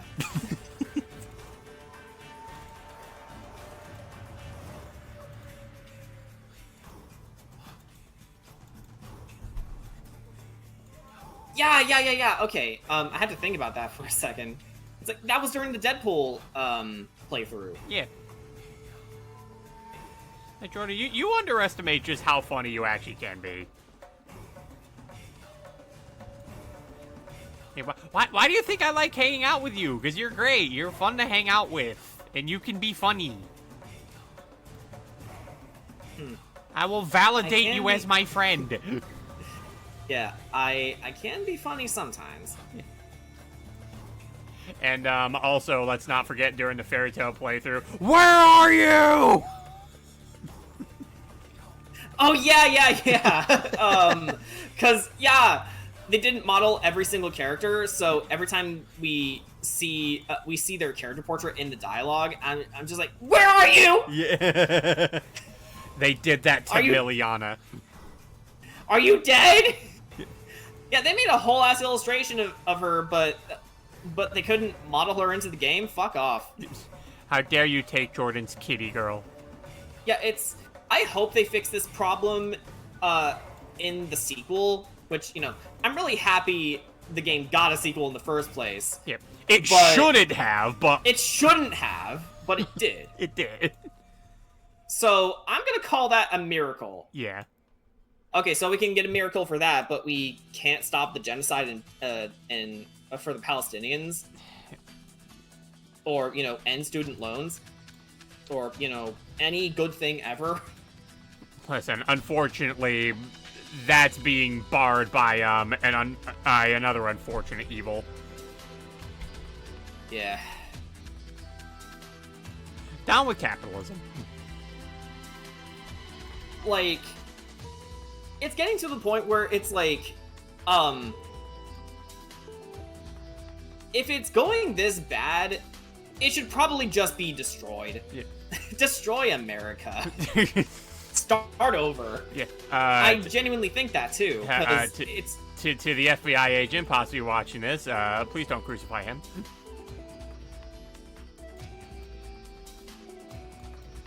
because, you know, if people are gonna suffer, then it shouldn't exist.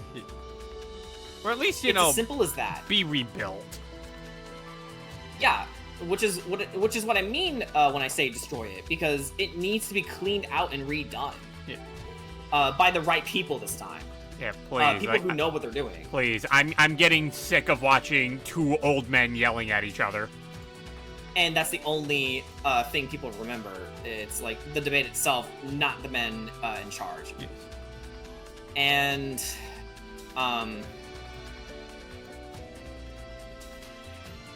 also, like... given recent news, which it's been talked to death, so I won't add to the pile. But I'm just saying, like,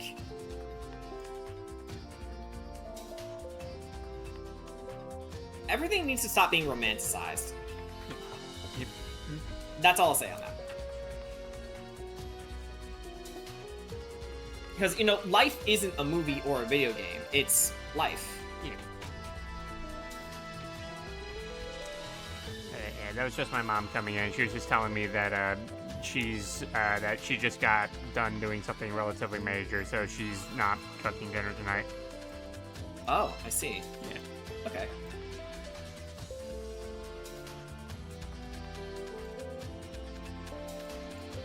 So yeah, next week on the Fridays, I will be going with her to see the sister and the niece to celebrate my birthday over there with them. Yeah, and I hope you have fun. Yeah, I usually do. It keeps me away from work. Yeah. Except when it comes to my artwork. I still have time to find a way to squeeze that in there. Yeah, lately for me, I've been too fatigued to draw lately. Which I'm still trying to find ways to mitigate that, and I haven't really been too successful.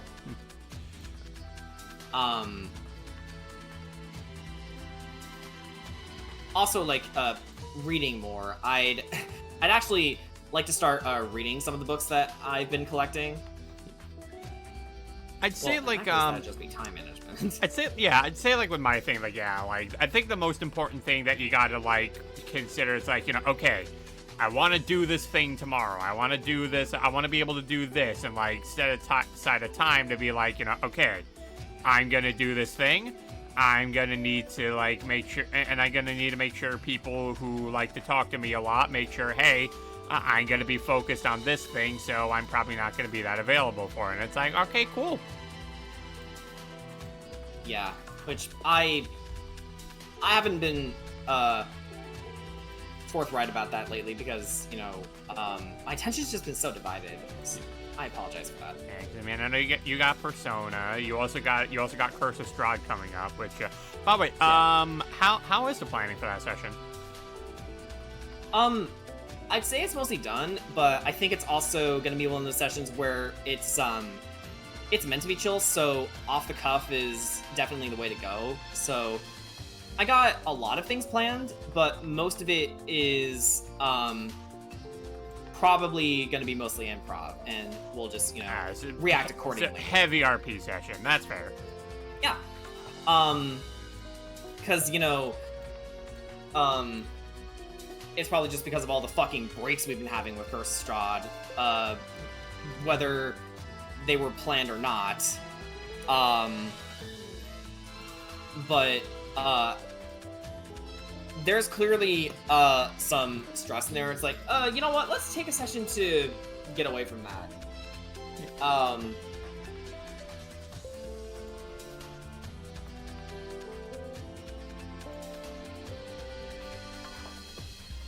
And that's fair. Yeah.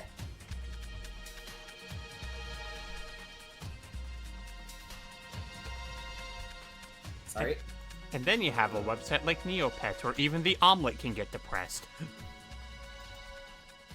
How the fuck did it work? It got hit with the Grey Curse. It's depressed.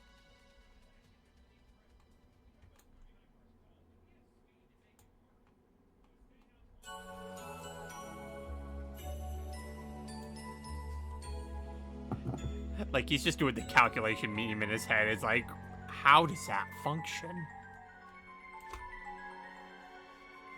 Which is funny because I can't do math to save my life. Hey, why do you play D&D then? For the narrative aspect. And like, you can play D&D for more than just math rocks. And also, the most math you even do in D&D is addition. Yeah. Occasionally subtraction, but mostly addition. Yeah, it's like, yeah, that's like super basic math. You learn that in first grade. Yeah. And even then, I still struggle with it sometimes. As a TCG player, I have been made to know how to do calculations.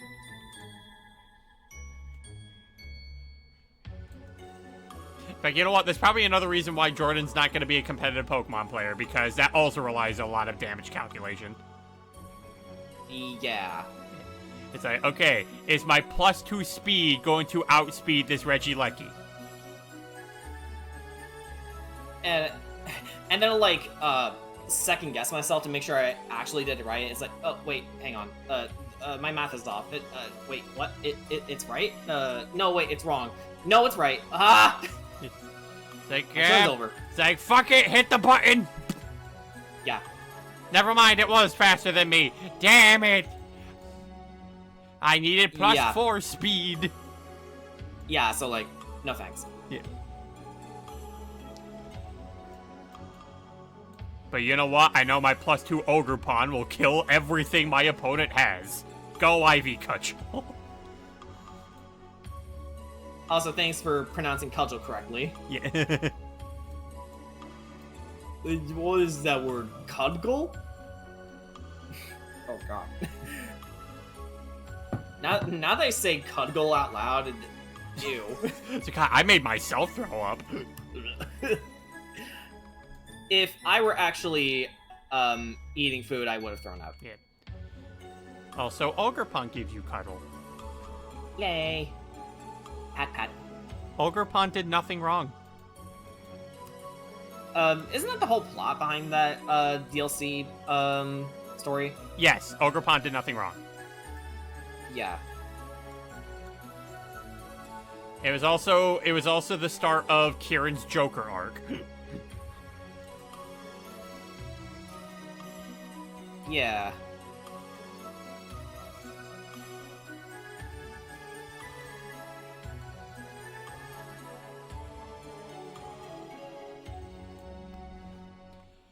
Which, by the way, I find it hilarious that people look at the Killing Joke and think Batman killed the Joker, and I'm like, okay, first of all, do you know anything about Batman?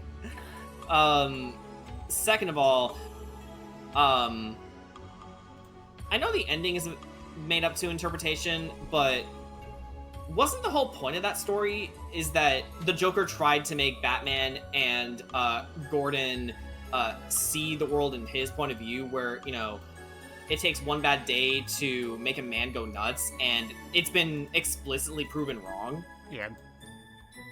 So why would Batman go against everything in the story's themes and kill Joker? It doesn't make sense to me. Because they want to see Batman kill someone. That's all they care about.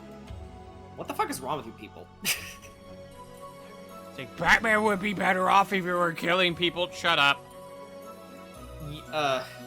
Zack Snyder thought the same way, and that version of Batman is a fucking piece of work. Yep.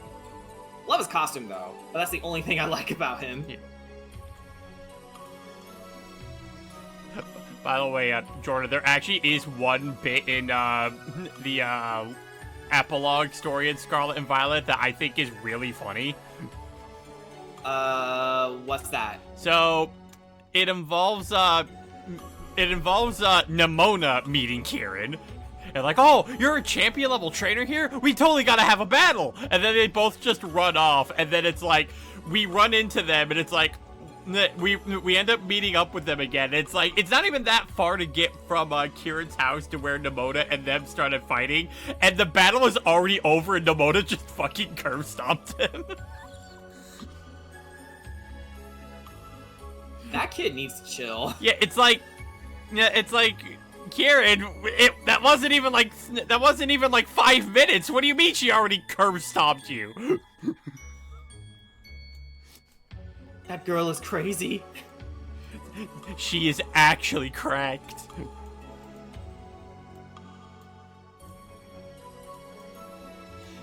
And then when she gets possessed by the Mochi, while everyone else is constantly going Mochi, Mochi, meanwhile she's like, Mochi, Mochi, let's battle, let's battle. So not even that can sway her lust for battle. Nope, the autism is too strong. I say that affectionately, by the way, because I absolutely adore Nimona. I think she's best rival. Yeah, and if she is autistic, even better. Yep.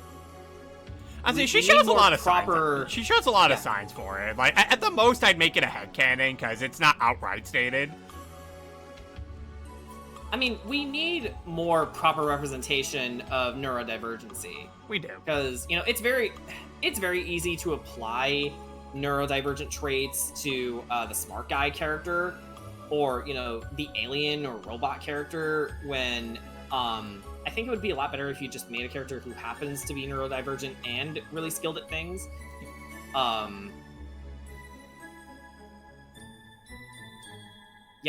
Yeah. Be inclusive. Yeah. Which, speaking of which, that actually has been something I've been kind of thinking about. I actually started thinking about yesterday with wanting to, like, do this sort of thing involving the stone tablets. Mm-hmm.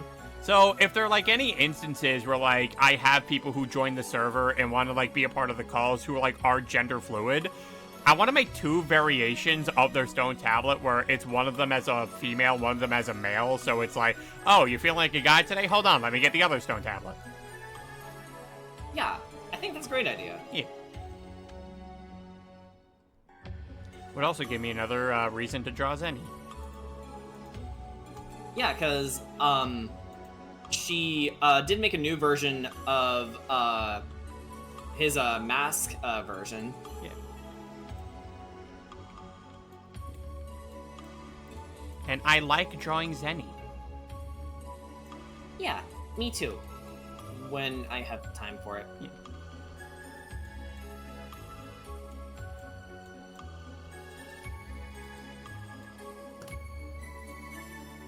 Save. Stretch. Screech. Ugh. Oh, that's lost painting. Oh, Castlevania. Yep. Casta lasagna. Sylvania Castle. Sylvanian from family. Sonic. Yeah, from Sonic 4 Episode 2. Sylvanian families. How many memories did I unlock with that one?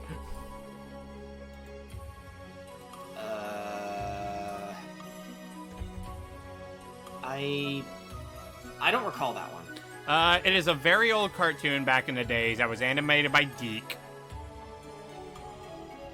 And essentially, the show was about, like, they were about to out some kids who would end up going to an innkeeper who would hear out the kids' wishes and desires and be like, oh, I want to be able to be like this, or I want to do something like this. And he ends up having them go on an adventure in a place called the Sylvanian Forest, where he'll open a tiny door, have them get really small, enter it, and then they end up in a fantasy world full of friendly anthropomorphic animals who send them on their journey to learn moral values and whatnot. Yeah, I don't think I've ever heard that one. Yeah, it's a cute kiddie show that, you know, obviously supposed to help instill some, like, life lessons here and there.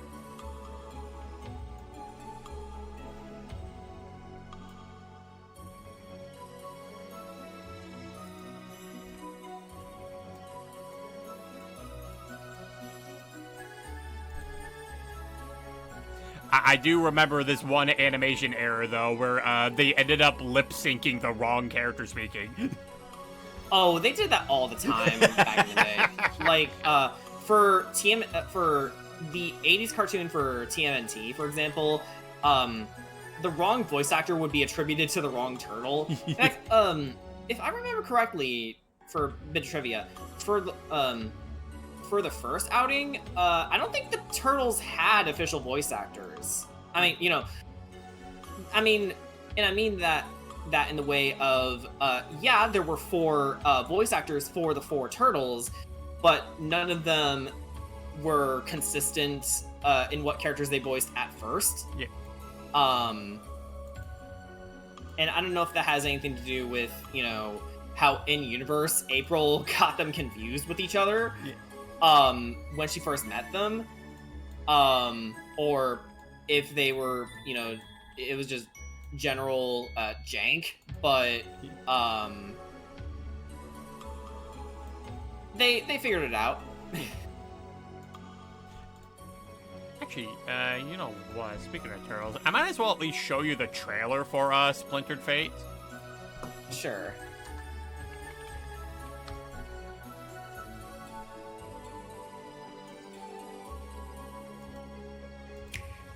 Okay, yeah, like a trailer for this game was released like 3 days ago, so yeah, it kind of was shadow dropped. Yeah, and I just heard about it today. Yeah. Yeah, there you go. Okay, let's see.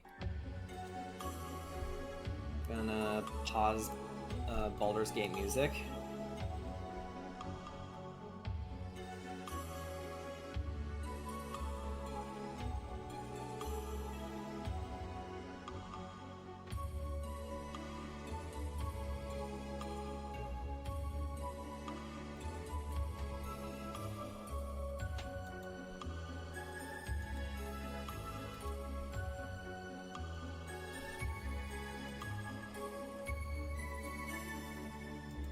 What the fuck? Is Josh Donnie? Josh Keaton? No, I don't think it is. It sounds a lot like him.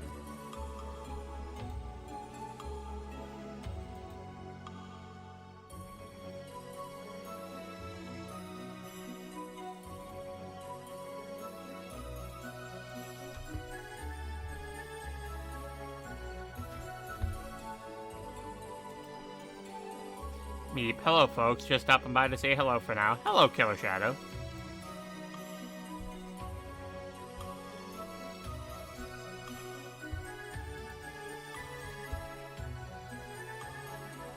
Alright, so something tells me they're taking cues from the IDW comics? Or whatever comics they're... Yeah, looks like it.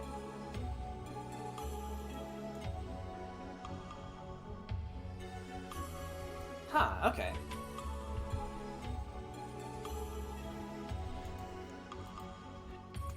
Yeah, you want to know how I learned about this game, actually? How so? I learned it from TC Nick. Okay. Yeah, because he recently made a video on it, and he was talking about how big of a fan that he was of the Ninja Turtles. He said Raph was his favorite, with his editor constantly being like, no, you're wrong. I mean...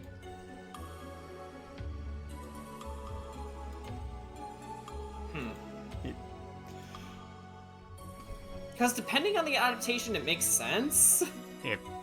Although, I don't think he's ever escaping your allegations, though, against him, Jordan, because, he said that his least favorite of the Ninja Turtles was, Leo. Die.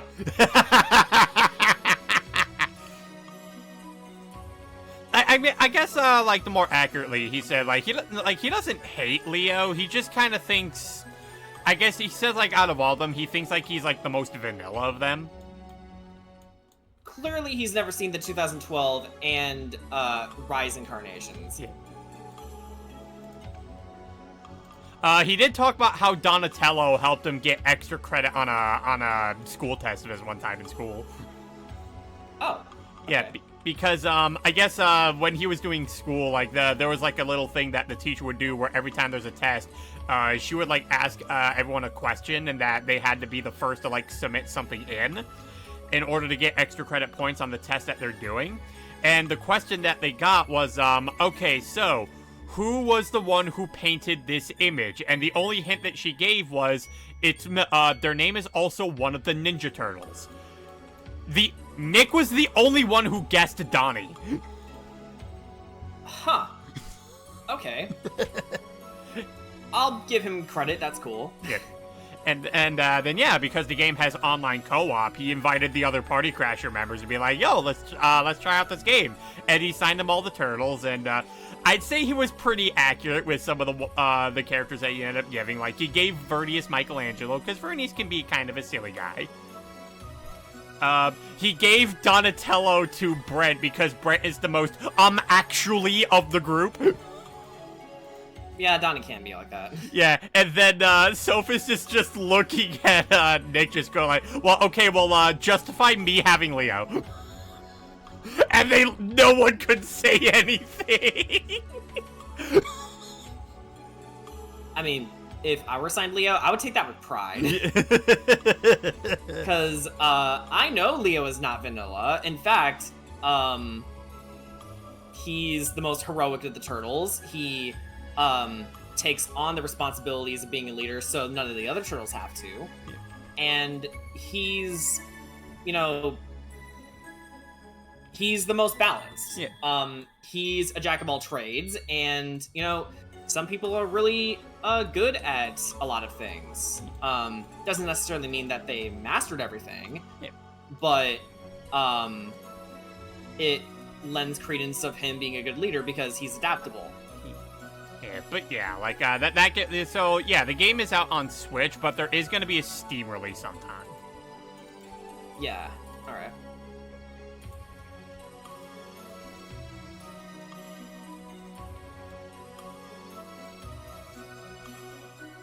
And it's like, Ninja Turtles. But rogue-like. Tozzles. Rogue, because they're ninja! Yeah. You know, I guess D&D technically has a ninja class, because, you know, a rogue assassin, yeah. They're really good at killing people. And, in hindsight, yeah, I think them being proficient in disguises makes sense. It's just a little muddy in some places. Yeah. But yeah, just, you know, you can call it ninja and be fine. Because, you know, ninja are assassins. Yeah.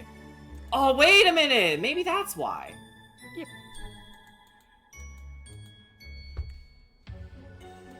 Oh, Actually, something I also thought of also just doing for this image is because since Alex likes being in the dark, I try to use as little highlights on her as possible. I like that. Yeah. Especially helps them being, you know, in this forest. Mm-hmm. Yeah, I would say Alex is a little better suited to stealth than Kamiko is. Yeah, I mean, he's wearing armor, so yeah. Yeah. It's like Alex is just hiding in the shadows, just like, what is that clacking? Oh.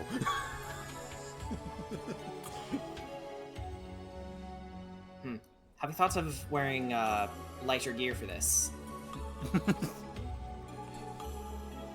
And then when she says lighter, he just switches to the air magic, and she's just like, close enough, I guess. Yes, I suppose that works. Yeah. That's one way to do it.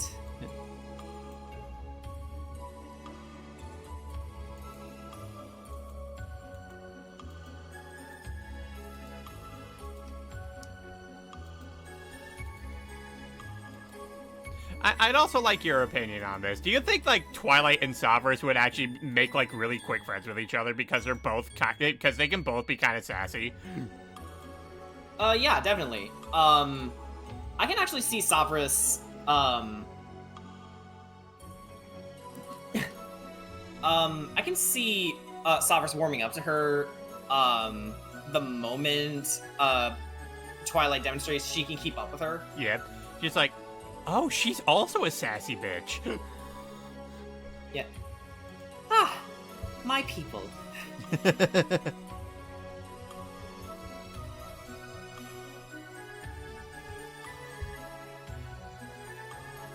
And like eventually when they have to go back to their original home, she's just like, all right, fine, go, leave. We didn't want you to stay here anyway. Savras, are you crying? Oh, just got something in my eye, that's all. Yeah, those are called tears. Shut the fuck up.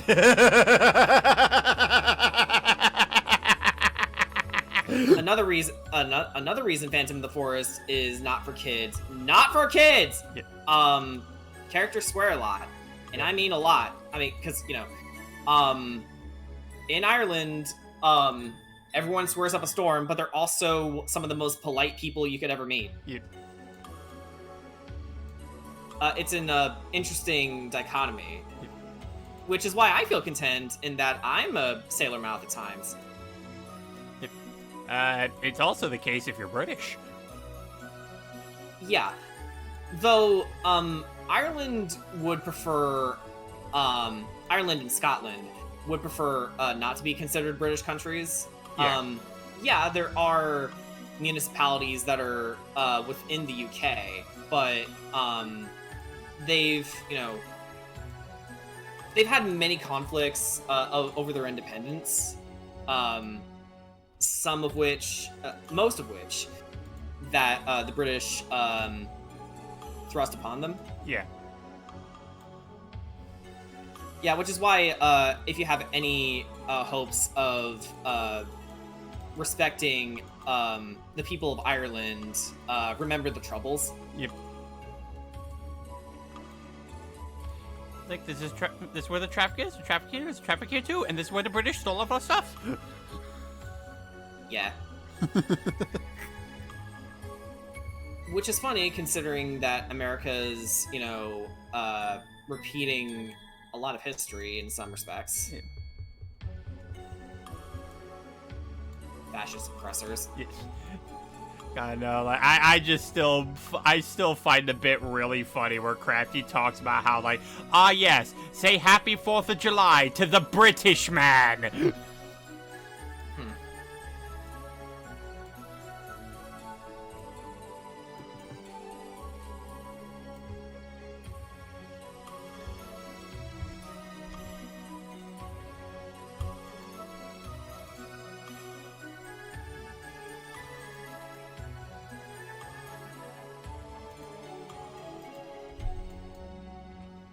I think I'm very nearly done with my art piece, actually.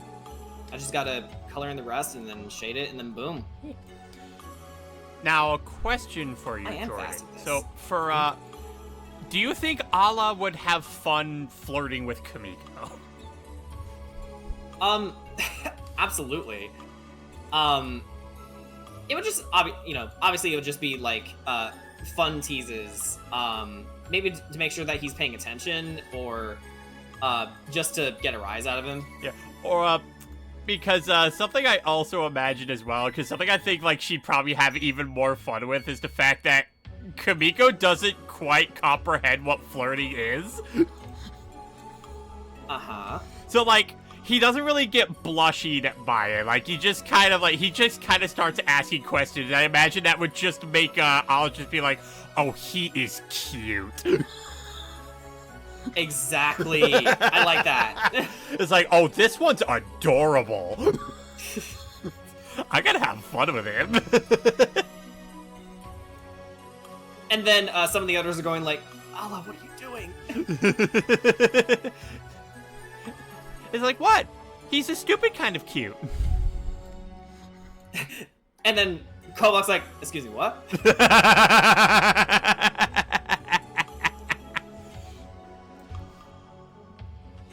You know, now I'm going a little back and forth on Kobach and Ala, because in the earlier drafts,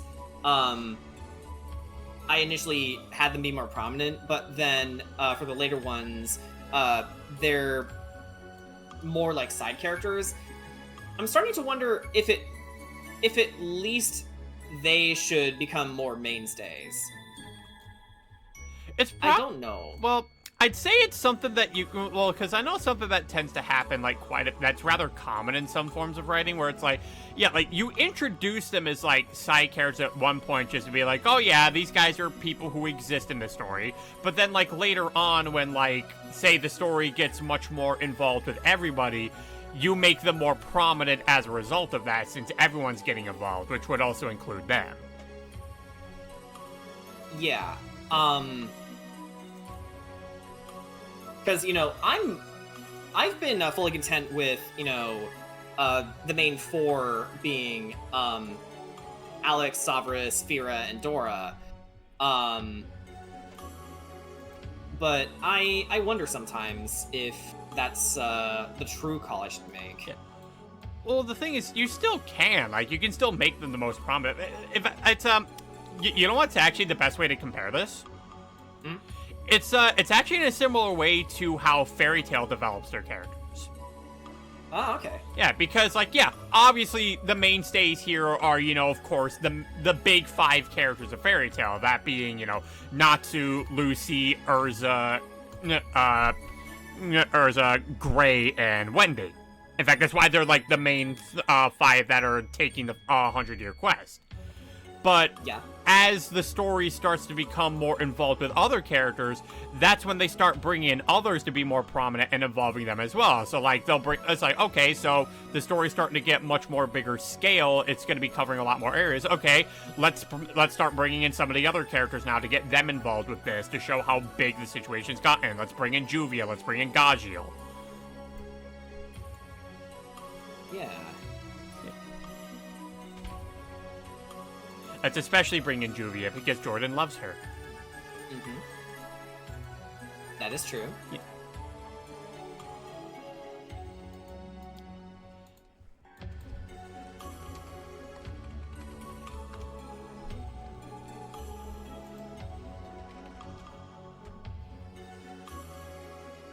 In fact, let me find a... in fact, there's actually a GIF I saw of Juvia from the 100-year quest that I shall send you because I know you love her. Okay.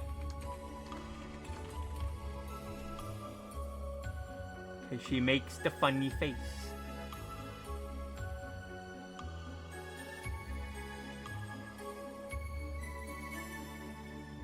Ah, there it is.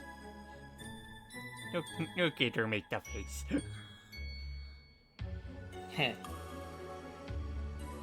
That is a funny face. Yeah. Like, why are we even here? Why are we even here at the guild? Well, I mean, you could always go out and take a job, you know, Juvia. That's exactly what we should do. I proclaim that we go on a quest to protect our darling Gray. The client is Juvia. Juvia accepts this quest. Dork. It's like, why are you so silly?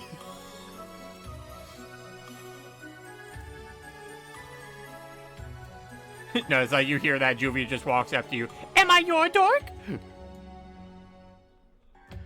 Yeah, of course. Am I Gray's dork? Yeah. Then Juvia Yes, you are. accepts this title.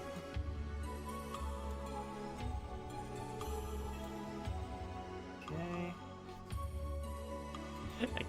You know, I think that would just be another character Ala would look at and just be like, oh, she is cute. I'm gonna have fun with this one. I mean,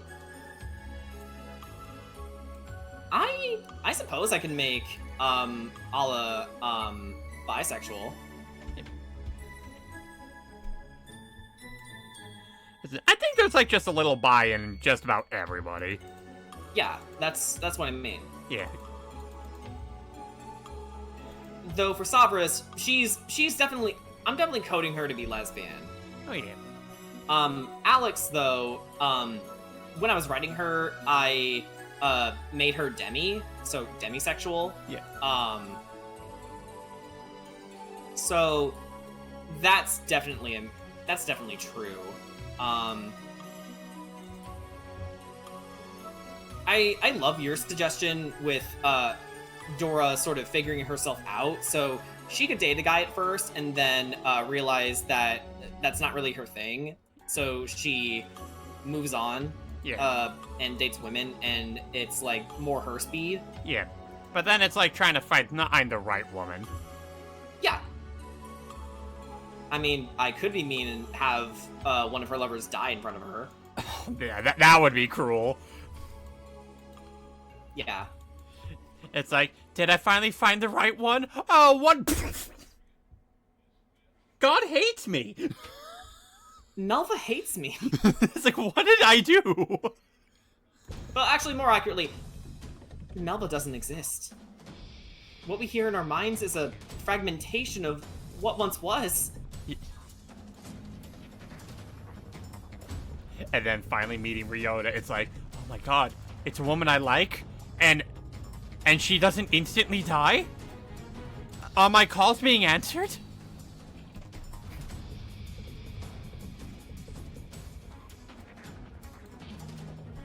Of course, there's actually one element of the Kale race I neglected to mention.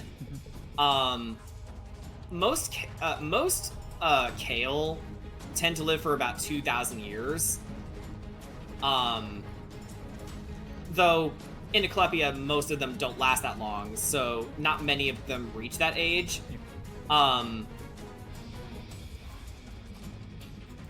So Dora could probably very well be one of the few who reaches that age, which probably means that she's going to be seeing a lot of deaths.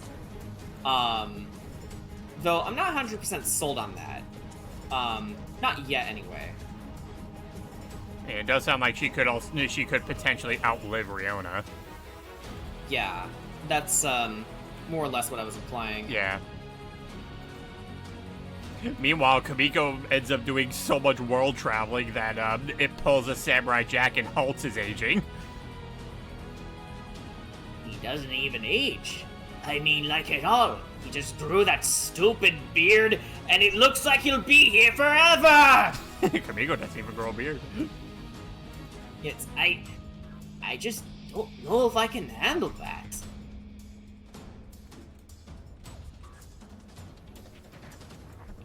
Aku, I would like to inform you, Jack has lost his sword. Oh, damn it. I forgot how that scene goes. I mean, I know what happens when they finally do catch up with Jack and think that they're right. And then Jack pulls out a sword. Aku stares at Scaramouche and he's like, but Master, vaporize. I kind of found that a little weak, but at least they had fun with it. Yeah. And honestly, though, I do feel like that it's, like, very in character for Aku. It's like, you lying motherfucker. Yeah. I mean, Aku appreciates workers who are good on their word. Though I did realize something horrifying someone brought up about Samurai Jackson's vibe. Yep. So when we first meet Scaramouche, and he has that fight with Jack, Mhm. he has that tuning fork blade. Yeah. If Jack still had his sword at the time, would that have broken it? It probably could have. Because the implications are horrifying. Because if he really was Aku's favorite assassin, he would have probably figured out in the 50 years' time how to actually destroy the sword. Yeah. Which is horrifying to think about. As in, I don't know, like, I guess, it may also just me thinking about it a little bit, but, like, I don't know, I also feel like Scaramouche, like, as, like, an assassin, kind of, like, drops off a bit on the threatening scale after some time. Yeah, and it's just for the sheer fact that they brought him back. Yeah. I think that was a mistake, too. Yeah.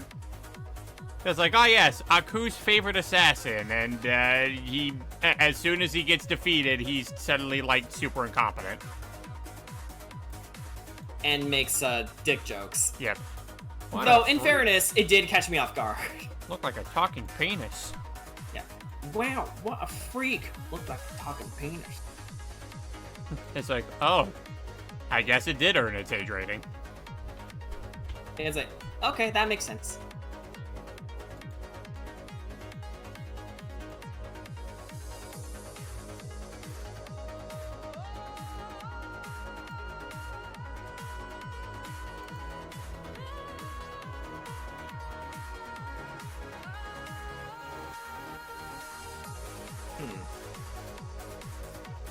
So I'm listening to Persona music on my end, and lo and behold, it's that amazing jazz cover of Kanashiro's Palace theme. Yep. A thought crossed my mind. Has been crossing my mind for a while actually, but the Phantom Thieves in D&D campaign. Futaba would have to be the DM. Yeah. 100%. Yeah. Have you gotten a meeting, Futaba? I'm in her palace right now. Ah, okay. And I just need to steal the treasure and then I'm done. Okay. Yeah, because I don't know if, because the reason I asked that is because it's funny you mentioned Futaba in D&D. What? She's actually a fan of D&D. Oh shit! Okay, yeah. Now I'm my powers of prediction are coming back. But okay. Now my question is, I'll just stick to a couple characters. The first 5 that we get. Yeah. So, Joker, Ryuji, An, Makoto, and Yusuke. What would their characters be? I feel like what class? Yeah. I feel like honestly, I feel like Ryuji would be the easiest. I think he'd be a bonk. So a barbarian monk? Yeah. Yeah. I like that. That fits him really well. Because it's just no think, just punch. Yep. No think, just whack with big stick. Mm-hmm. Joker, I think, would be a rogue bard. I could see that. Because he's a true jack of all trades, and also he's got to have sneak attack. Yeah. So rogue bard for sure. On. That's a bit hard to pin down. Because I know she has cleric spells. Like, she can do, like, healing or whatnot. Oh, light cleric. Yeah. Because they also get access to fire magic. Yeah. Including fireball. on casts Fireball. Yeah, exactly. So yeah, I'm content calling her a cleric then. Let's see. Continuing that trend. Makoto would be a monk cleric. Because she's good at punching. Yeah. And she also has a lot of really good utility magic too. Yeah. Like, I got heals, but they're not for you. Yeah. And Yusuke, Bard. Yeah. College of Eloquence. Yeah, I'd say that's fitting. And what about me? Morgana, you're just a familiar. And then and then Futaba gives him the cat stat block. Don't worry, I gave you dark vision. Okay, I thank you for that, but seriously, I'm not a cat. In the game, you are. Can't I just be a druid? But I'm just constantly in wild shape all the time. Doesn't that really justify you being a cat, though? No, it doesn't. It's like, man's just really tired of people constantly calling him a cat. I'm starting to believe he actually is a cat. He's just in denial like Rocket is. It's like, I'm not a cat. Sees a sign that he's a cat. Accepts it. The name's Morgana. Morgana the cat. Yeah. pulls out the gun. Yeah. No, he gets like a big bazooka. Yeah, and then they initiate the all-out attack. Yeah, exactly.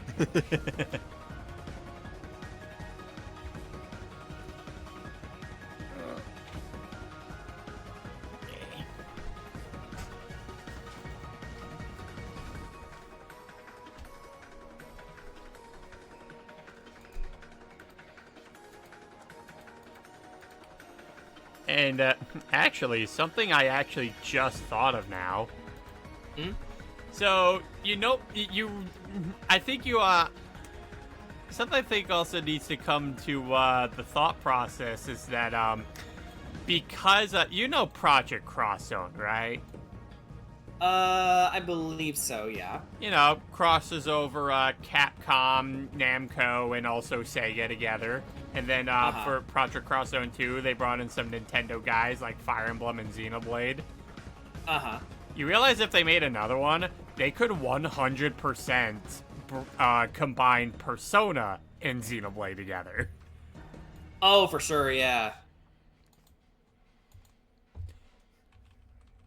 And, they would probably use Noah and Mio for the Xenoblade reps. Or Matthew. Well, yeah, because I know for Project Cross Zone 2, the only Xenoblade character they brought in was Fiora. Yeah, her Mechon form. Yeah. Which, I, as a Xenoblade fan, thought was cool, but as a video game fan, I was pissed because that means they spoiled that plot twist again. Yeah. It's just... Fiora's not allowed to have her cool moment. No, there was a Japanese Xenoblade commercial that also did that. Okay, so not even they believed the game would sell well. That's sad. Yeah. It's a good plot twist. You just keep ruining it because you keep spoiling it. It's like, the fact that Omni-Man is a villain because everyone keeps, spouting the think mark meme. Yeah. Which, is also how I found out about it, Yeah. so... Maybe that meme, did merit some attention. Yeah. For once. And then they brought him in Mortal Kombat. Where, honestly, he fits really well. Yeah. And, he's just as awesome as he normally is. Hey, oh, please, no, don't hit me with water. Water? Rolls eyes. Like, the eye roll is what makes it for me. Yeah. It's just, Nolan, you bastard. Yeah. I'm going to shove that stupid helmet of yours so far up your ass. 1, this helmet rocks. 2, it won't fit. Believe me, I tried. I think he does say that in one cut. Yeah. Where he did try it. Also, why would you? Yeah, but, Let us never forget one of the greatest of all outtakes. Kratos, could you get us some lamb's crest? Fine. Lamb's Chris. Pause. Fucking God of War.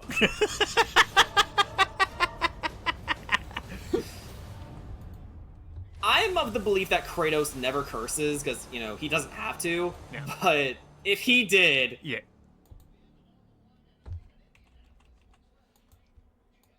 Like, honestly, I think the only time he ever actually came, like, to doing that, and it was relatively tame, is when he called Hermes the ass of Zeus. yeah. Like, he was a fly in the A ass fly of out Zeus. of the a fly out of the ass of Zeus is hardly worth my time. Just, honestly, I also just find that rather interesting, because it's like, he wasn't even gonna fucking bother with Hermes, but then the dude just asked for it. That's normally where Kratos' killings come from. People just kept fucking poking him. Yeah, it's like, yeah, Hermes... Oh, no, it's perfect because, you know, he's often attributed to the bear now. Yeah. Because it's a big, powerful, isolated animal. Yeah, don't poke What's the bear. Kratos like? Yeah, don't yeah, poke the they bear. poked the bear! Yeah. It's like, yeah, Hermes, you could have been one of the few gods, along with Aphrodite, who would have lived if you didn't fuck with Kratos. But then you did. Yep. Idiot. Also, hey, Jonah. Hello. Yeah, I'm working on the crossover image with Kamiko and Alex. Alex from where? Me. Yeah, that's Jordan's she- OC. Oh, Yeah, Alexandra Vega Arc, Monster Slayer from Phantom of the Forest. My story. okay. Yeah. Because we hope to do a crossover with these one day. Absolutely. Kind of curious how Kamiko would react to my frog OC.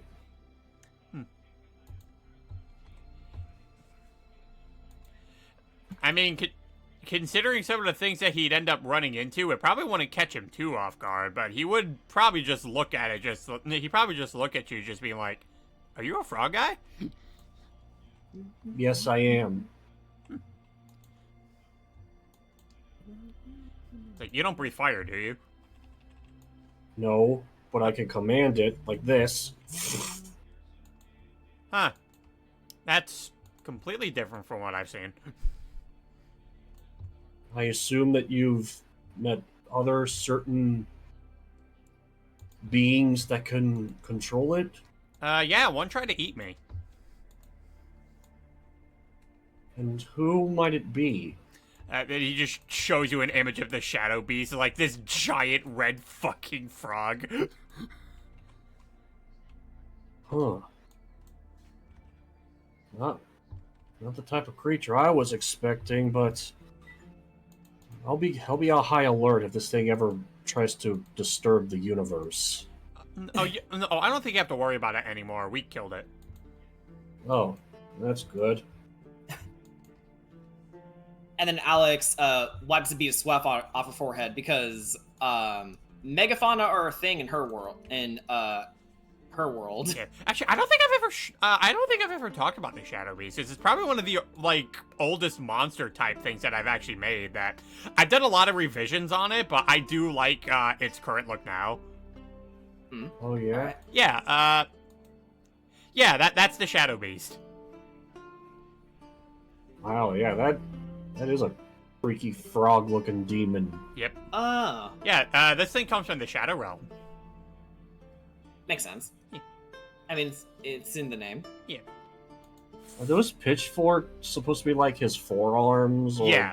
horns? Or... Oh. You got nubbies. Meanwhile, he's got It's similar to the T-Rex. Meanwhile, he's got two giant hind legs. Yep. We all know he never For skipped jumping. leg day. Yep. Yeah. If you're a frog that skips leg day, you're called a dead frog. You're called lunch. Well, yeah, because that's how frogs, how they get their kicks. Yep. It's how they gotta When hop it comes around. to hop or swim. Yep. Or climb. Depending if it's a tree frog. Yeah. I love a good climb. And then sometimes you'll hear some frogs going, ear, ear, ear. And sometimes you hear them go, I'm Mr. Frog, this is my show, I eat the bug. Ah! I eat the bug, this is the end, I love you. Ba-da-ba-da-ba-ba. So has anybody seen the latest Multiverses trailer? Nope. They just announced 2 new characters joining the roster. Oh, yeah? Samurai Jack and Beetlejuice. Samurai Jack, let's go! Also, Beetlejuice? That's a poll!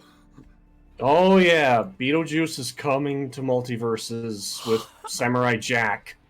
Actually, you know, the funny thing is, wasn't Samurai Jack a character that was, like, part of the leaks? Yeah, I believe he was one of them, but I don't know if Beetlejuice was one of them.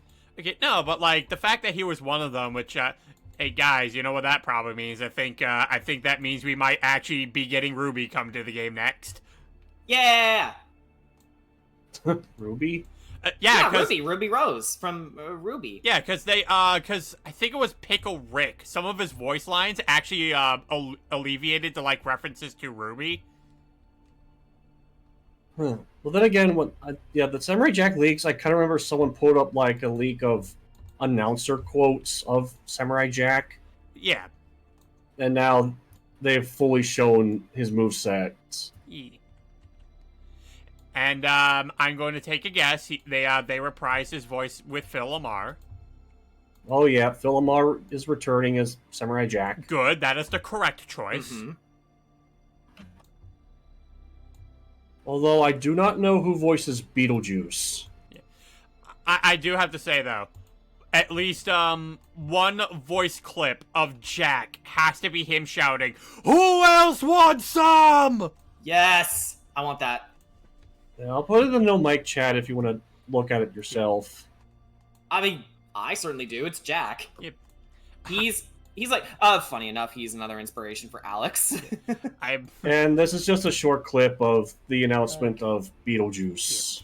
I love if they somehow managed to fit in one of his voice clips. So, where does the magic begin? There's no magic, is there? Alright, another thing guys. about Jack, he does have his final season attire where he grows a beard. Well, good. They gotta have that.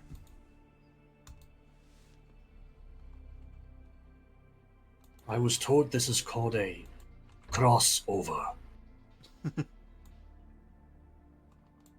Even Finn is happy to see him. He's like, wooka wooka wooka, yeah, boy! And now we begin. Yep. Another day, another strange battle. Test me if you dare. You know, and I like to, I don't know, part of me also likes to imagine, like, well, at least it beats having to fight Aku like 50 million times. I would like to see Aku as a fighter again. Yeah. He better not be as OP as he was in Punch Time Explosion. Hey guys, I want to see my gameplay. Neutral B, neutral B, neutral B, neutral B, neutral B.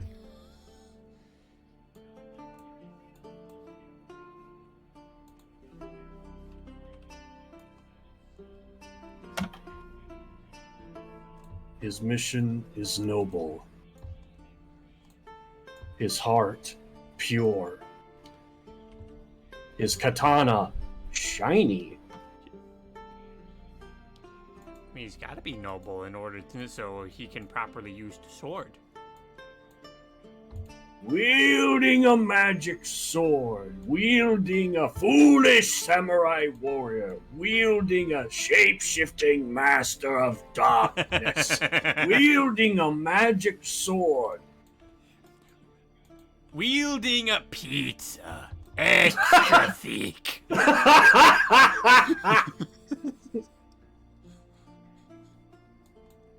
Oh, and also Jack has a dance emote, or a taunt, or maybe just it's something that one of the characters used to cause its opponent to dance. Yep. I do enjoy a dance. Yeah.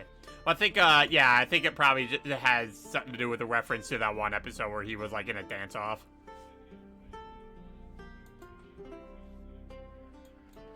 I think My I also boy. saw Wacko in the Season 2 Game Pass, Battle Pass, or whatever they're going for, with Jack and Beetlejuice, so this could mean we'll be getting the Animaniacs. Please. Showtime! I have nothing to say about the Animaniacs because I didn't watch them as a kid. I kind of remember watching a bit of the show when I was young. I watch that show religiously. I love Animaniacs. I don't know why I didn't watch the Animaniacs because I would probably have enjoyed them as a kid. Just the amount of like under the radar things that they do throughout the show is just so good. Yeah. Good Yeah, night, everybody. I did hear the reboot got good reviews. It did. Not that it stopped people from being dick faces. Didn't they like also make fun of like the modern animation stuff? They did. They also made fun of YouTube apology videos. Seriously? Yeah. So the whole bit is that they're standing in front. They're standing in front of like their camera, and they're just like, and Yakko like starts the whole thing with the whole. Look, we have to talk. The deep breathing. Oh my god. Yeah. Oh, It's wow. like, we did. Even Yakko is all like, "You need to listen to this. Yeah, it's I'm like, being serious right now." yeah, it's like we exhibited some inappropriate behavior recently, and we've come here to formally apologize for the wrongdoings that we did. So, what was the wrongdoing that we did? Well, according to the comments, it was calling Ralph a stinky doo-doo head. Really? That's it? That's all we did? Yeah, seems like it. You know what? Forget apologizing. And then they just start going on vacation. And then while they suddenly go back on the apology, you just see the like to dislike ratio just skyrocketed towards the dislike. Wow. Oh, those crazy kids. It's like, that's so good.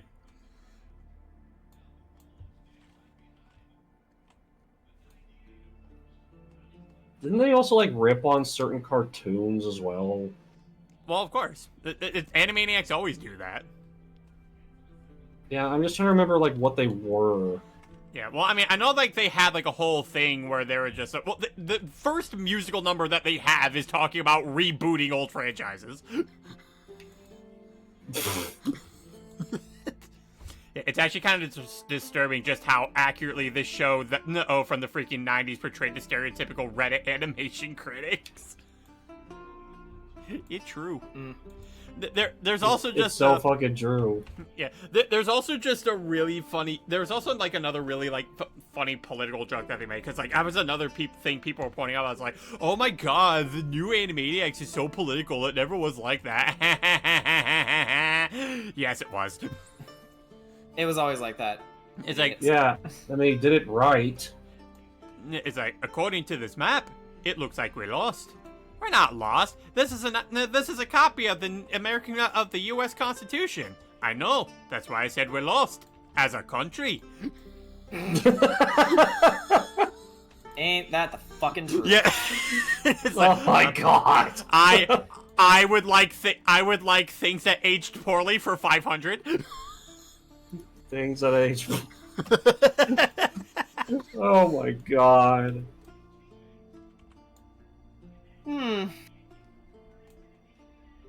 I'm not sorry for what I said earlier, by the way.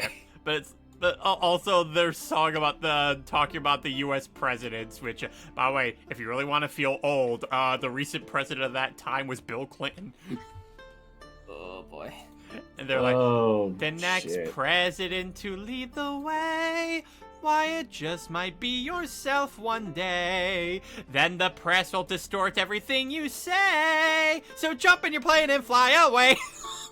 What the fuck? So they're basically just saying, "Get out of America." Yeah, if you- get out of America. It's basically what they're Get saying. It's like, deported. get out of Yeah, the just- plane and fly away. It's like they're saying, "Get the fuck out." Yeah. Guys, run! Leave America! You don't know what it's like here!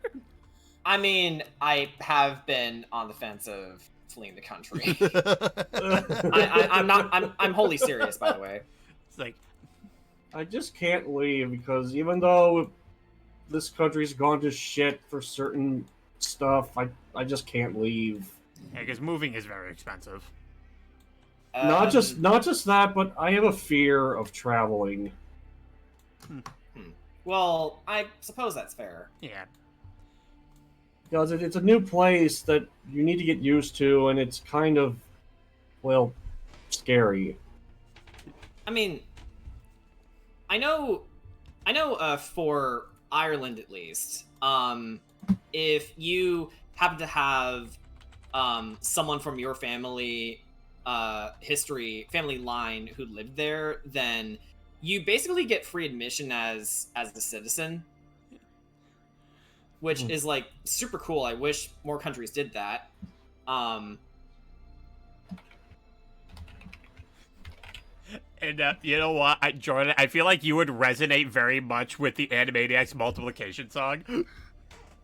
Sure. Because there is like a line in the song that goes, "Oh, it's multiplication, it's math education. Hey, Albert Einstein said that it's so easy to do. It's simple, it's breezy, it's fun, and it's easy. Just buy a calculator, you can multiply too." Yes. I mean, it's so fucking true. Yeah, I never go anywhere math related without a calculator. I cannot use my head. Yeah. Hey, remember when teachers told us that we want to have a calculator every day in our lives? Boy, do they feel stupid. Yeah, lifts up my phone. God. And then opens up my calculator app on my laptop. It's like, you need to understand, you won't always have a calculator everywhere you go. Whips out phone. Wait, that's cheating! Watch me. Technology, bitch. Which, humanity's also proven that they don't deserve technology. You know why? Yeah. Actually, what's really funny, though, is the fact that, like, back in high school, I actually got, like, one of the math teachers I ended up getting, I actually got their respect in, like, the funniest way possible. Well, what is that? So, there was a teacher that was, like, that really enjoyed, like, being super sarcastic with people, and, like, they tried being, like, that kind of sarcastic with me, and when I actually fired back at them, they're just like, you know what? I can respect it. Nice. I'll never forget the time I actually made the entire class shut the fuck up when I shouted at them. Yeah. Okay, so back in high school in math class, our teacher was telling us that we need to keep quiet if we were ever to get one of our work finished, and lo and behold, they did not listen to a single thing he said, and because I didn't want to get in trouble for something that wasn't my fault, I got so angry at them, I tried to, like, not say anything. But because they just would not listen, I took a huge deep breath, and then I gave the biggest loud, "Hey!" Yeah. And then everyone just shut up. Yeah. And I wasn't even in trouble for it. Yeah. So you can definitely see Animaniacs had a tendency for contemporary political satire, considering how recent Bush Senior's "Read My Lips" gaffe would have been at the time this song was aired. It's true. And the game Persona 5 is all about reestablishing the hierarchy. Yeah. That's also something else that's also just very interesting, too, about Persona, that it manages to balance both things, like, the fun fantasy type of things you would experience in RPGs, but also be able to squeeze in some, like, very good slice-of-life moments. Yeah, and as someone who is not a fan of the slice-of-life genre, I do admit Persona does it really well. Yeah. Mainly because it's in your control. Yeah. And hey, what other RPG lets you see the Dark Knight in theaters? Oh, no. The Cake Knight Rises. The Cake Knight. You're garbage who begs for money. Speaking of Persona 5, the latest Overwatch 2 hero is voiced by this woman named Xanthe Kunth. From what I've been told, she's the English voice actress of Haru in Persona 5. I haven't met Haru yet. Yeah, I'm like, still on Futaba's Palace, so no spoilers. Yep, no spoilers. I don't care if the game is old, no spoilers. Well, again, it's just the character. I actually don't know much about Persona 5. I just heard of the character's name. Yeah, I mean, I'm looking forward to meeting Haru, but until then, you know. No spoilers. Yeah. Yeah, like.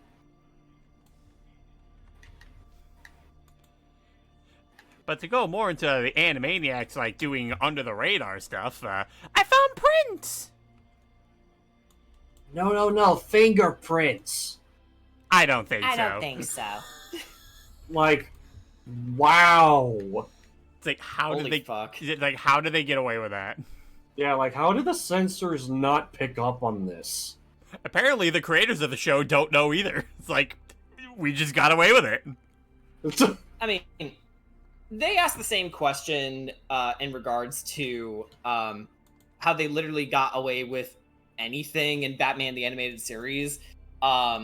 Especially considering people died in that show. Yep. And, you know, Yeah. the Joker's the Joker. Right.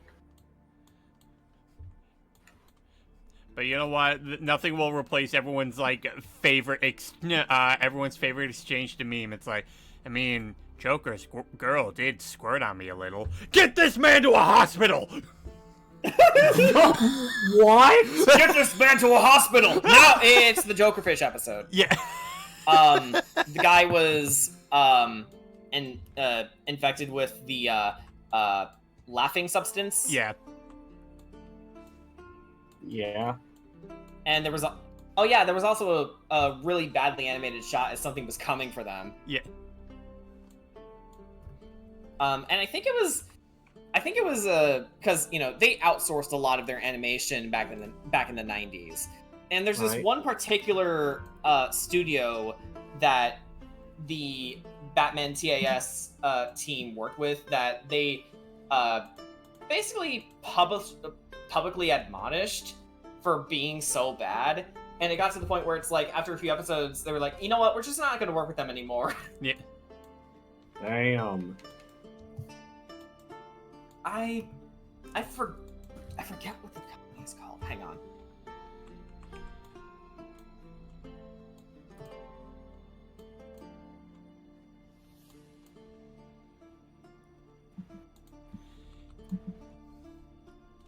It's like, yeah, Of course I find no I'd hate to results. break it to you, sir, but your goose is cooked. My dear friend, you are fucked.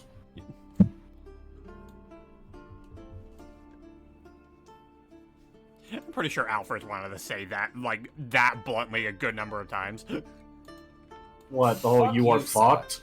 Yeah, it's like, Master Wayne, I'd hate to put it like this, but you are, well, let's just say, fucked. Alfred. Yeah, Alfred, I'm surprised at you. You shouldn't be, Master Wayne.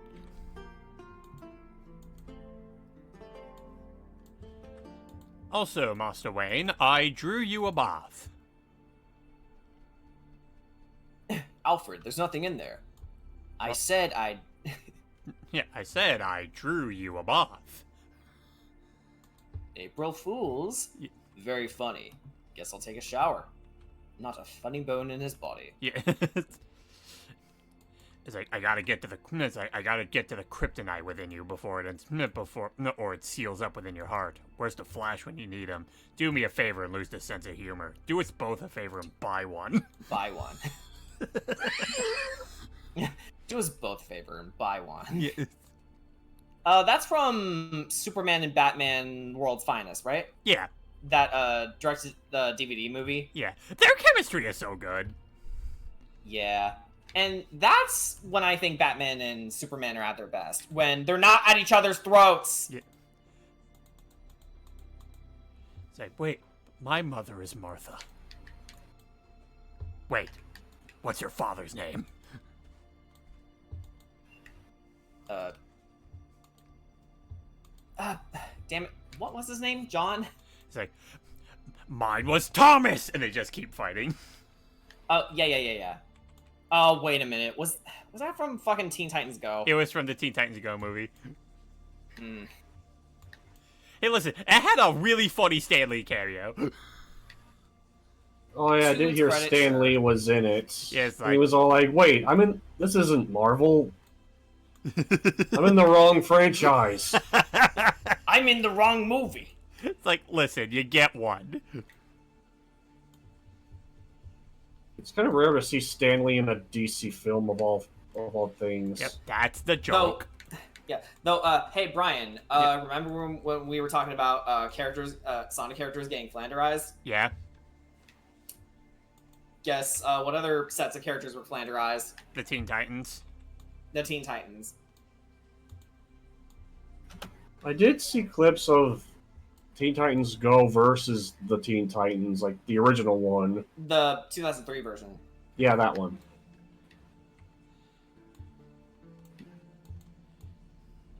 I heard that And- one was pretty good. Not just because it had the original in there, but it also had like different versions of the different universes of the Teen Titans. I mean, multiverse plots doesn't make the plot good. I did like how the OG Robin was just picking fun at Go Robin. I mean, Go Robin kind of deserves it. Yeah.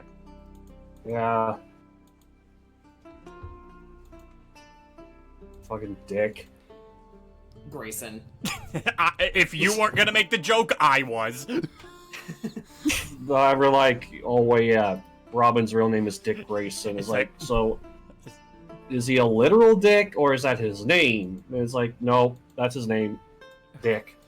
I still remember the joke I made around Scotty on one of Crafty streams where like we were talking about like character design and whatnot, and he just looks at me and he's like, "Are you really trying to say that you have more dick than Dick Grayson?"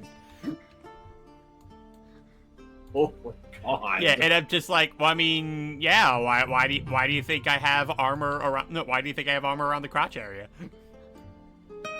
Oh dear. Yeah, and he's just like, I can't believe it. He has a Robin in his pants. I mean, well, Twilight's gonna be happy. Yeah, and then I followed that up, and then I ended up following that up with the cursed one-liner of, you put your ear next to it, you can hear a little tweet.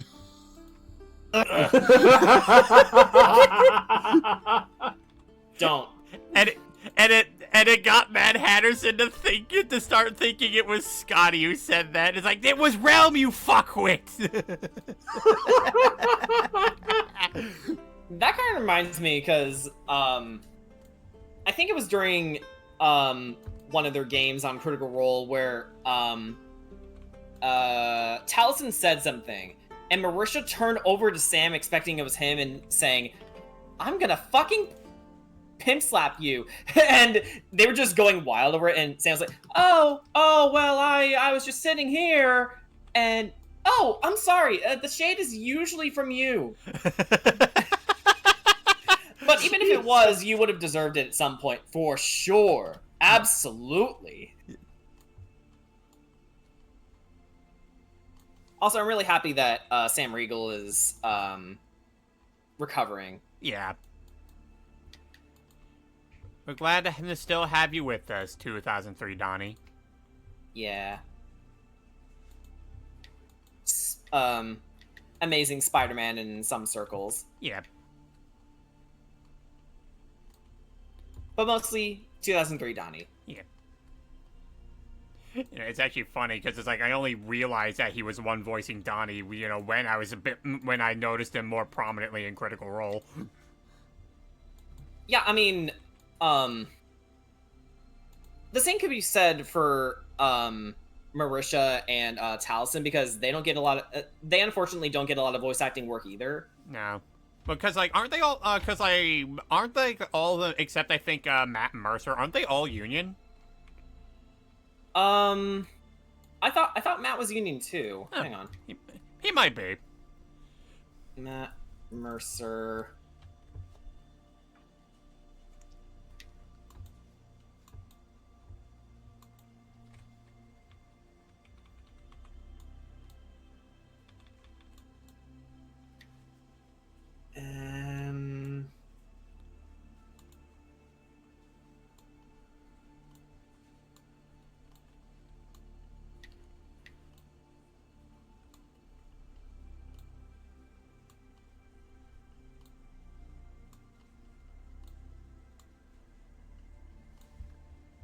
And I'm not getting any results. I guess he's not. Weird. The others are. Because it's like, I know, like, because, I don't know, because I think it was, like, a common thing with Matt Mercer, where, like, he was just starting to take over roles that Troy Baker used to have, which is why he voices Espio now. Right? Oh, yeah. And look at him now. The voice of Ganondorf. Yep. All that's missing is for Ganondorf to look at Link and go, yada yada does it. Maybe in the Japanese version. Yeah. Though, I was surprised to see him voice Yusuke in Persona 5.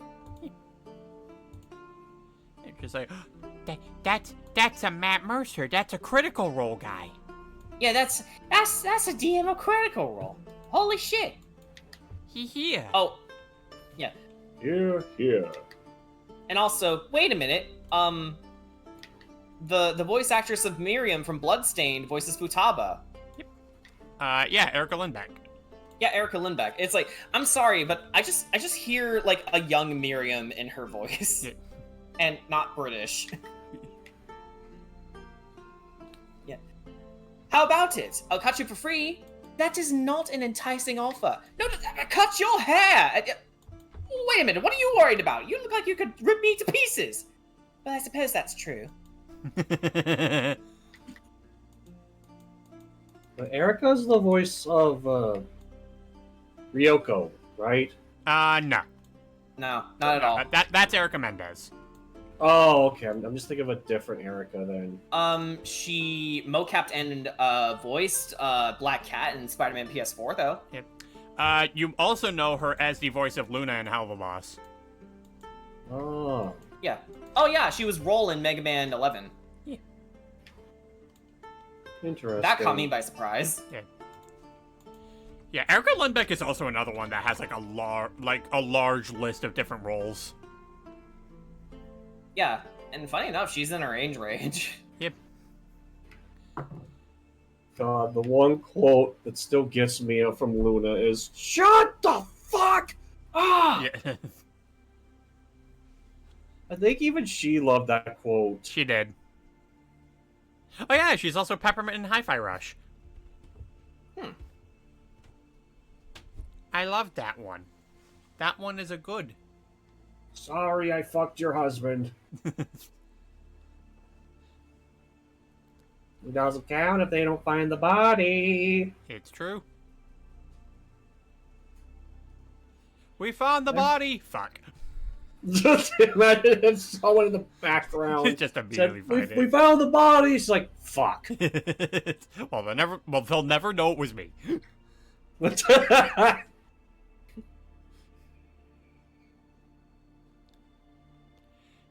Like, whatever. Carl, give us your bag of Jimmy's hair. I don't have a bag of Jimmy's hair. That's not mine.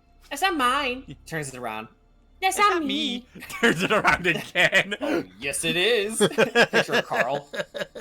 That was the sound of a fucking divorce. I can't believe it, guys. Carl got divorced. God. Stolas, voiced by Rob Paulson. And he does his Carl voice. Yeah. I would make jokes about that, but I'm not a fan of Hell of a Boss or Has Been Hotel. I'm sorry. So I don't know the proper jokes or correlations to make. You guys do, though, so you go ham with that. Yeah. I mean, so does Zenny. Yeah. I mean, I mostly prefer Hell of a Boss than Has Been Hotel because I've watched that more. Although I have seen the pilot of Has Been Hotel, and I thought that was pretty good. I mean, it has a show now, so... Yeah. Well, I think that's, well, unfortunately, like, the show itself is not on YouTube. You gotta go for, like, streaming services for that. So it's not as accessible, great. Yeah, no. I think it's Amazon, though. Right. I'll just look it up on Watch Cartoons Online. Don't say that! Actually, no, say that. They've been trying to monetize everything. Punish them. I think Seriously? I think it's just like the movies they've been trying to do that with, which Yeah, it's like, what the fuck are you doing? You don't own those. Which yeah, you legally can't do that. And they're getting away with it. So hey FBI, are you if you're listening, take down Watch Cartoon Online. Make them sit there and go, huh, that's fair. It's like, no. If they have the time to actually bother doing it. Yeah, if they care enough.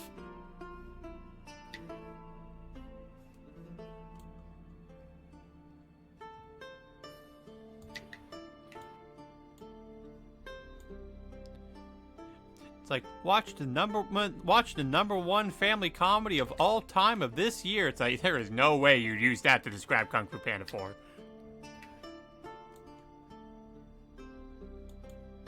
Do they seriously do it like that? Yeah, like one of the video descriptions involving a clip of Kung Fu Panda 4. So you could have had a nice trilogy of movies, but nah. They wanted it to keep going, and they also made it worse. Yeah, they flummoxed it.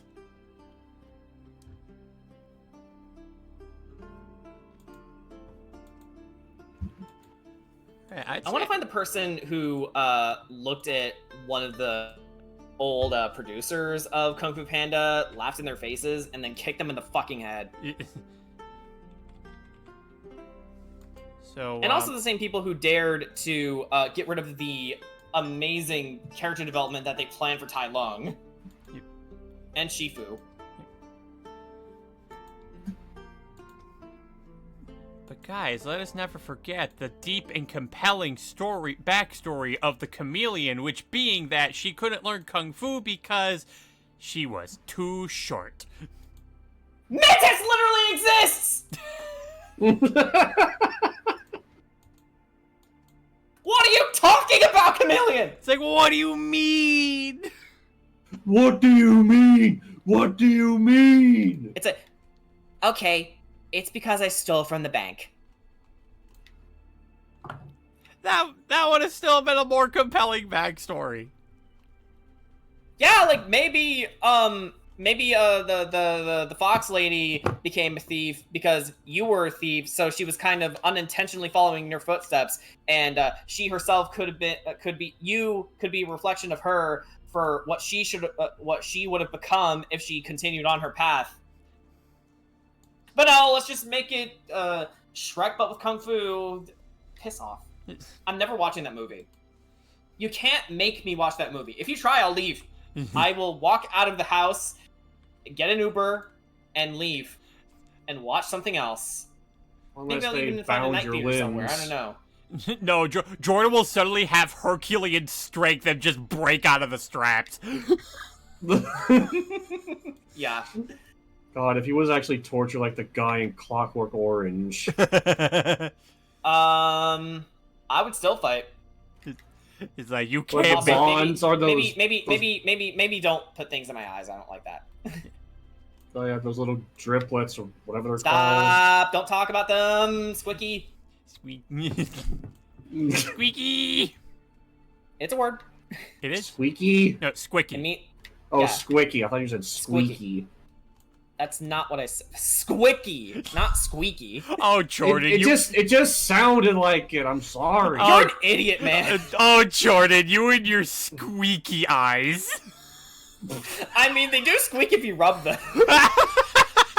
Okay, so yeah, so I was right. No, I'm you not an weren't! idiot. No, you weren't! So I'm not an idiot. So I'm not an idiot. So they do squeak only if you rub them. So therefore, I'm right. That is not taking the fall with grace, man. Guys, can this marriage be saved? No. No, it can't. I'm already filing the divorce papers. I want a divorce. Yeah. I'm already filing the divorce papers. Fuck you. already- I'm out. Goodbye. Happy fucking New Year. Guys, I need this clipped now. You, Please, chat, please you do have that. a job. So I just came back and realized what the fuck just happened here. Yeah. Some real. Oh, that was unexpected. That happened. Yeah.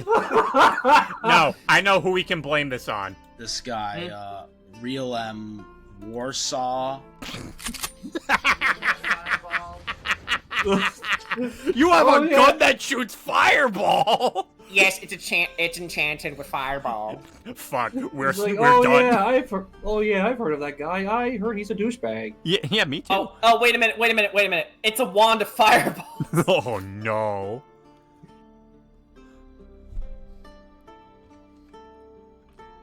Oh my god. I am almost done with this pick. Yippee. I just gotta do the background. The background. And then I might put an extra tint over this just to make the forest look extra dark. Actually, you know what? I think I can do that right now. Alright. Because this is actually a trick that I showed, this is actually a trick that I showed, chat one time that I actually do before in order to, like, give things, like, a bit of a different tint. Okay. Where, I'll basically put, like, a different kind of, like, shading layer above these in order to, like, give different kind of, in order to, like, create different forms of lighting in an area. Yeah, because look how much darker this looks.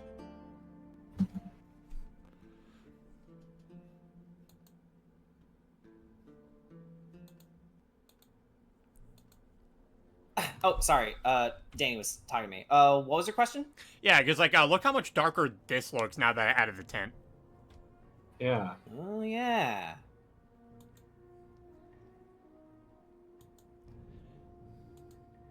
Yeah, I like that. And now I'm going to add some greenery.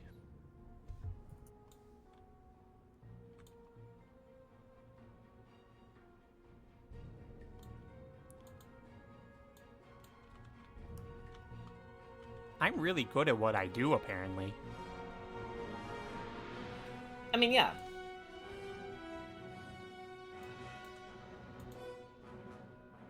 Oh, that's the Fable theme.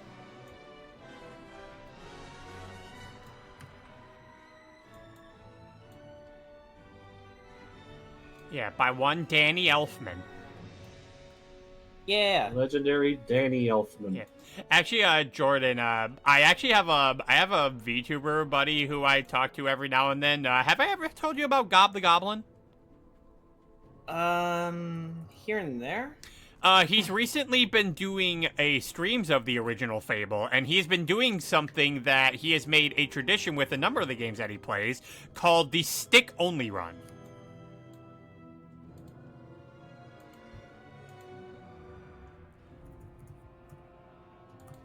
And it's basically as you could describe it. It's him running around in a game where the only weapon he uses is a stick.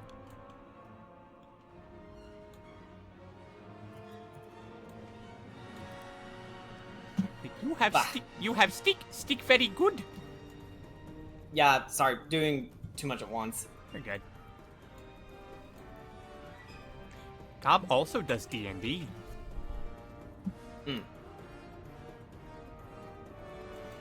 In fact, he hosts a D&D campaign called Schedule Conflicts, and our good old buddy Scarlet Otaku is a part of that.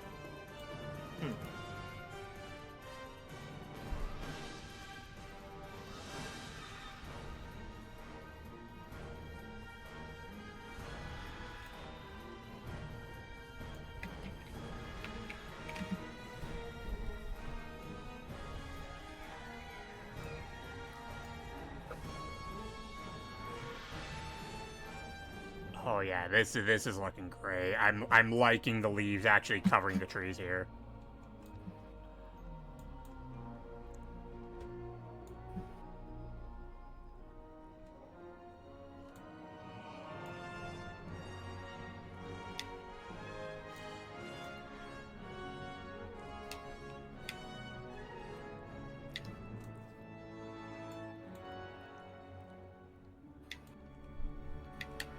Yeah, and I also got to do a bit of touch-up with Alex's eyes. But other than that, yeah, we're about to be approaching with the finished in this.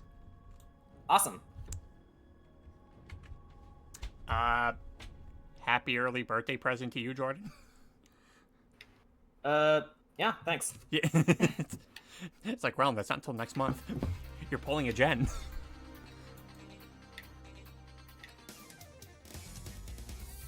Yeah, there's early and then there's early. Yeah.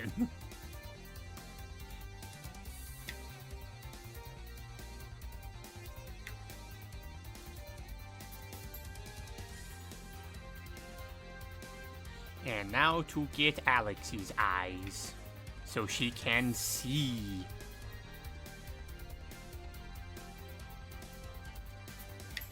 I can see. I can fight!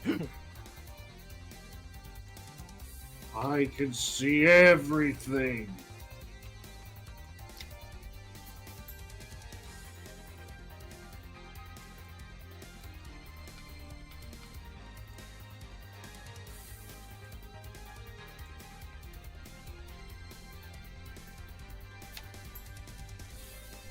Oh yeah, also, Jonah, I was telling Jordan a bit earlier about a recent TMNT game that came out recently for Switch, and it's about to come to Steam.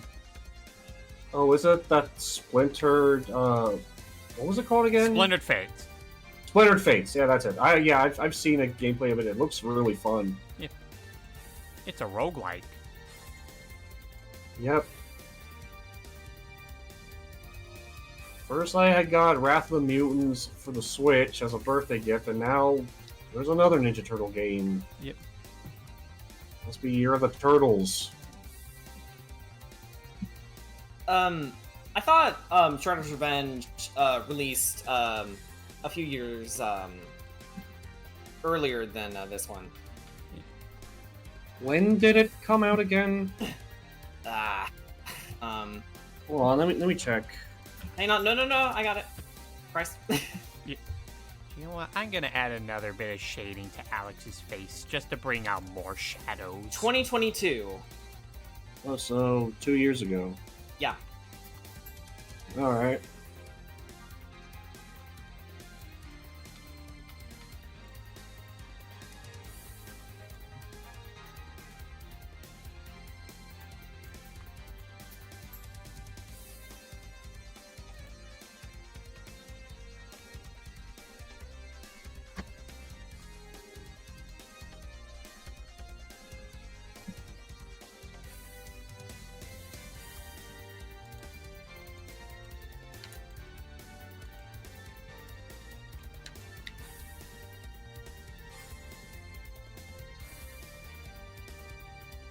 Oh yeah, there we go.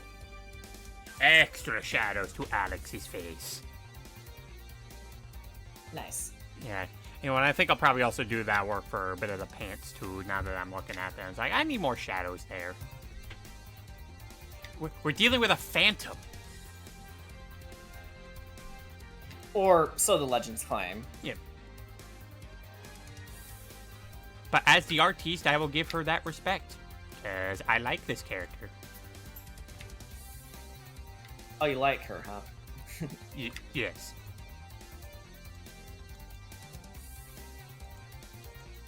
How much? That depends. How much am I allowed to? Because I don't want to piss off Sabras. I can totally imagine Savarus giving you a look after saying that. Yeah, she's just like, choose your next words very carefully. Speak carefully. It's like, listen, I like her a lot. I would give her hugs, but rest assured, Savarus, she is yours, and I will respect that.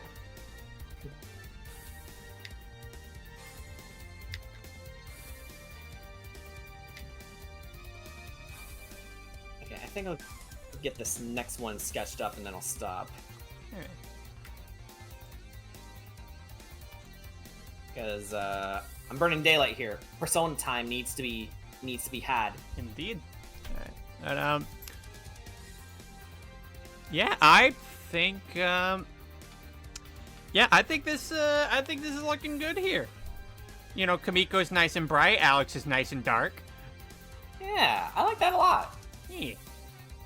I think it also lends a lot of credence because I've been using less prominent highlights in my art lately, so that's also a nice nod to that. So thanks. Yeah, and plus I'm sure you like seeing your character drawn in other people's style. Sure do, yeah. Yeah. So yeah, I will be uploading this as soon as the stream is over. Okay, awesome. Which I'm actually about to do, because you know what? There's nothing left to do here, and in about 30 minutes or so, I am going to have to get ready for work. Alright. So, as you can see, the schedule for next week, it's not going to be as busy, because tomorrow, I'm taking off as my own little rest day, because look at that. We streamed for an entire week. Fucking hell. Yeah, we streamed for an entire week, but you know what? I enjoyed what I did. I enjoyed what I showed off, and like, I meant what I said on Twitter. Just the fact that people have actually shown such interest in the stuff that I'm doing means more to me than you could possibly imagine. Yeah. Yeah, That's gotta be an amazing feeling. it is an amazing feeling. It's like because there are just times where I do kind of worry about the things that I'm writing. It's like, oh, is this gonna suck? Is this gonna be bad? But that's like when I'm presenting my ideas, the fact that you guys are like genuinely think like some of these things are like really great and showing like investment in it, it's like, oh wow, I did a good. And it wasn't an accident this time. You're doing far better than me in that case. Hey, I don't even know if my story arc that I'm doing for my universe is any good enough. you guys will get there. I'm sure you will. Yeah, because like I try to like show it off to like most people, and I rarely get any reactions other than probably like 2 or just 1, and it's so like I feel like that's just not good enough. Yeah. Well, there's also Like, it could- Anyway, this isn't about you, it's about him. well, I know, yeah, I'm well, just saying. Well, I also want to say as well, like, you know, sometimes it can also take some people a while to actually, you know, react to that sort of thing, because not everyone can be available at once. Yeah, that is true. I was going to bring them, like, they couldn't be available to react to this or anything like that because they're probably busy with their own thing. Yeah. But just to give myself a decent little break, I'm going to be taking off tomorrow, maybe, like, touching up a couple of things to get started with page 2 of Riona's reference sheet, because the next day we'll be doing some reference sheet touch-up. I'll be taking the next day off after that because that'll be a Strixhaven day. The 24th, I'll be doing a different crossover image. Oh, nice. And what will that be? So, I wanted to make Heaton artwork for a while. So I figure, you know what? I'll draw Kamiko with her VTuber avatar. Okay. Yeah, Alright. because we enjoy Heaton around here. They are a good individual. They are wonderful. And they raid into us a lot. Then after that will be about 5 days off because I will be out of town. But then after that will be the last 2 days of the lore-a-thon, which the 30th, that being the day of my birthday. So you know what I'd really love for my birthday? We hit the 200 follower mark. Yeah, so get on that, guys. Yeah, especially since once we hit the 200 follower mark, I will end up holding an art raffle where whoever wins it, they will get a free drawing request of Kamiko fighting whoever they want. Ooh. And for the record, that's not just limited to my OCs. You can have Kamiko fight whoever you want. You'll be like, I want to see Kamiko fight the Shredder. I want to see him fight Ganondorf. I want to see him fight All For One. Whatever idea you have in mind, if you win it, you can request it. I want to see him fight Cthulhu. You could. You could do that. And then leading off on the last day will be some free art, because I do in fact have some pieces that I could in fact finish for this day. In fact, one of them I was thinking of making into my Twitch banner.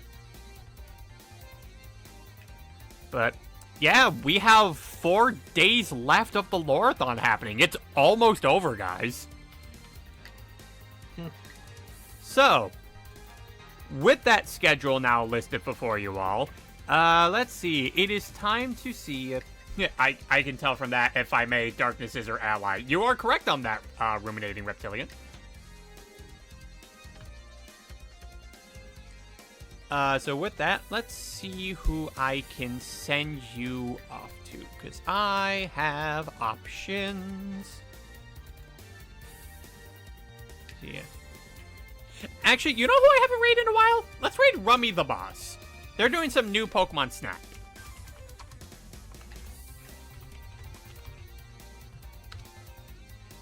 And as our usual raid message, it shall be the lore. Alright, so, as our usual stream rules go, don't over-promote the stream, respect the streamer's rules, be sure to follow their content if you like what they do. When we do raid into them, remove the referred equals raid from the URL address before refreshing, so Twitch actually counts your view. But until then, this has been Realm Wars. This has been day 17 of the lore-a-thon. We finished the crossover piece with my character and Jordan's character, Alexandra Vega Arc, and I shall see you guys next time.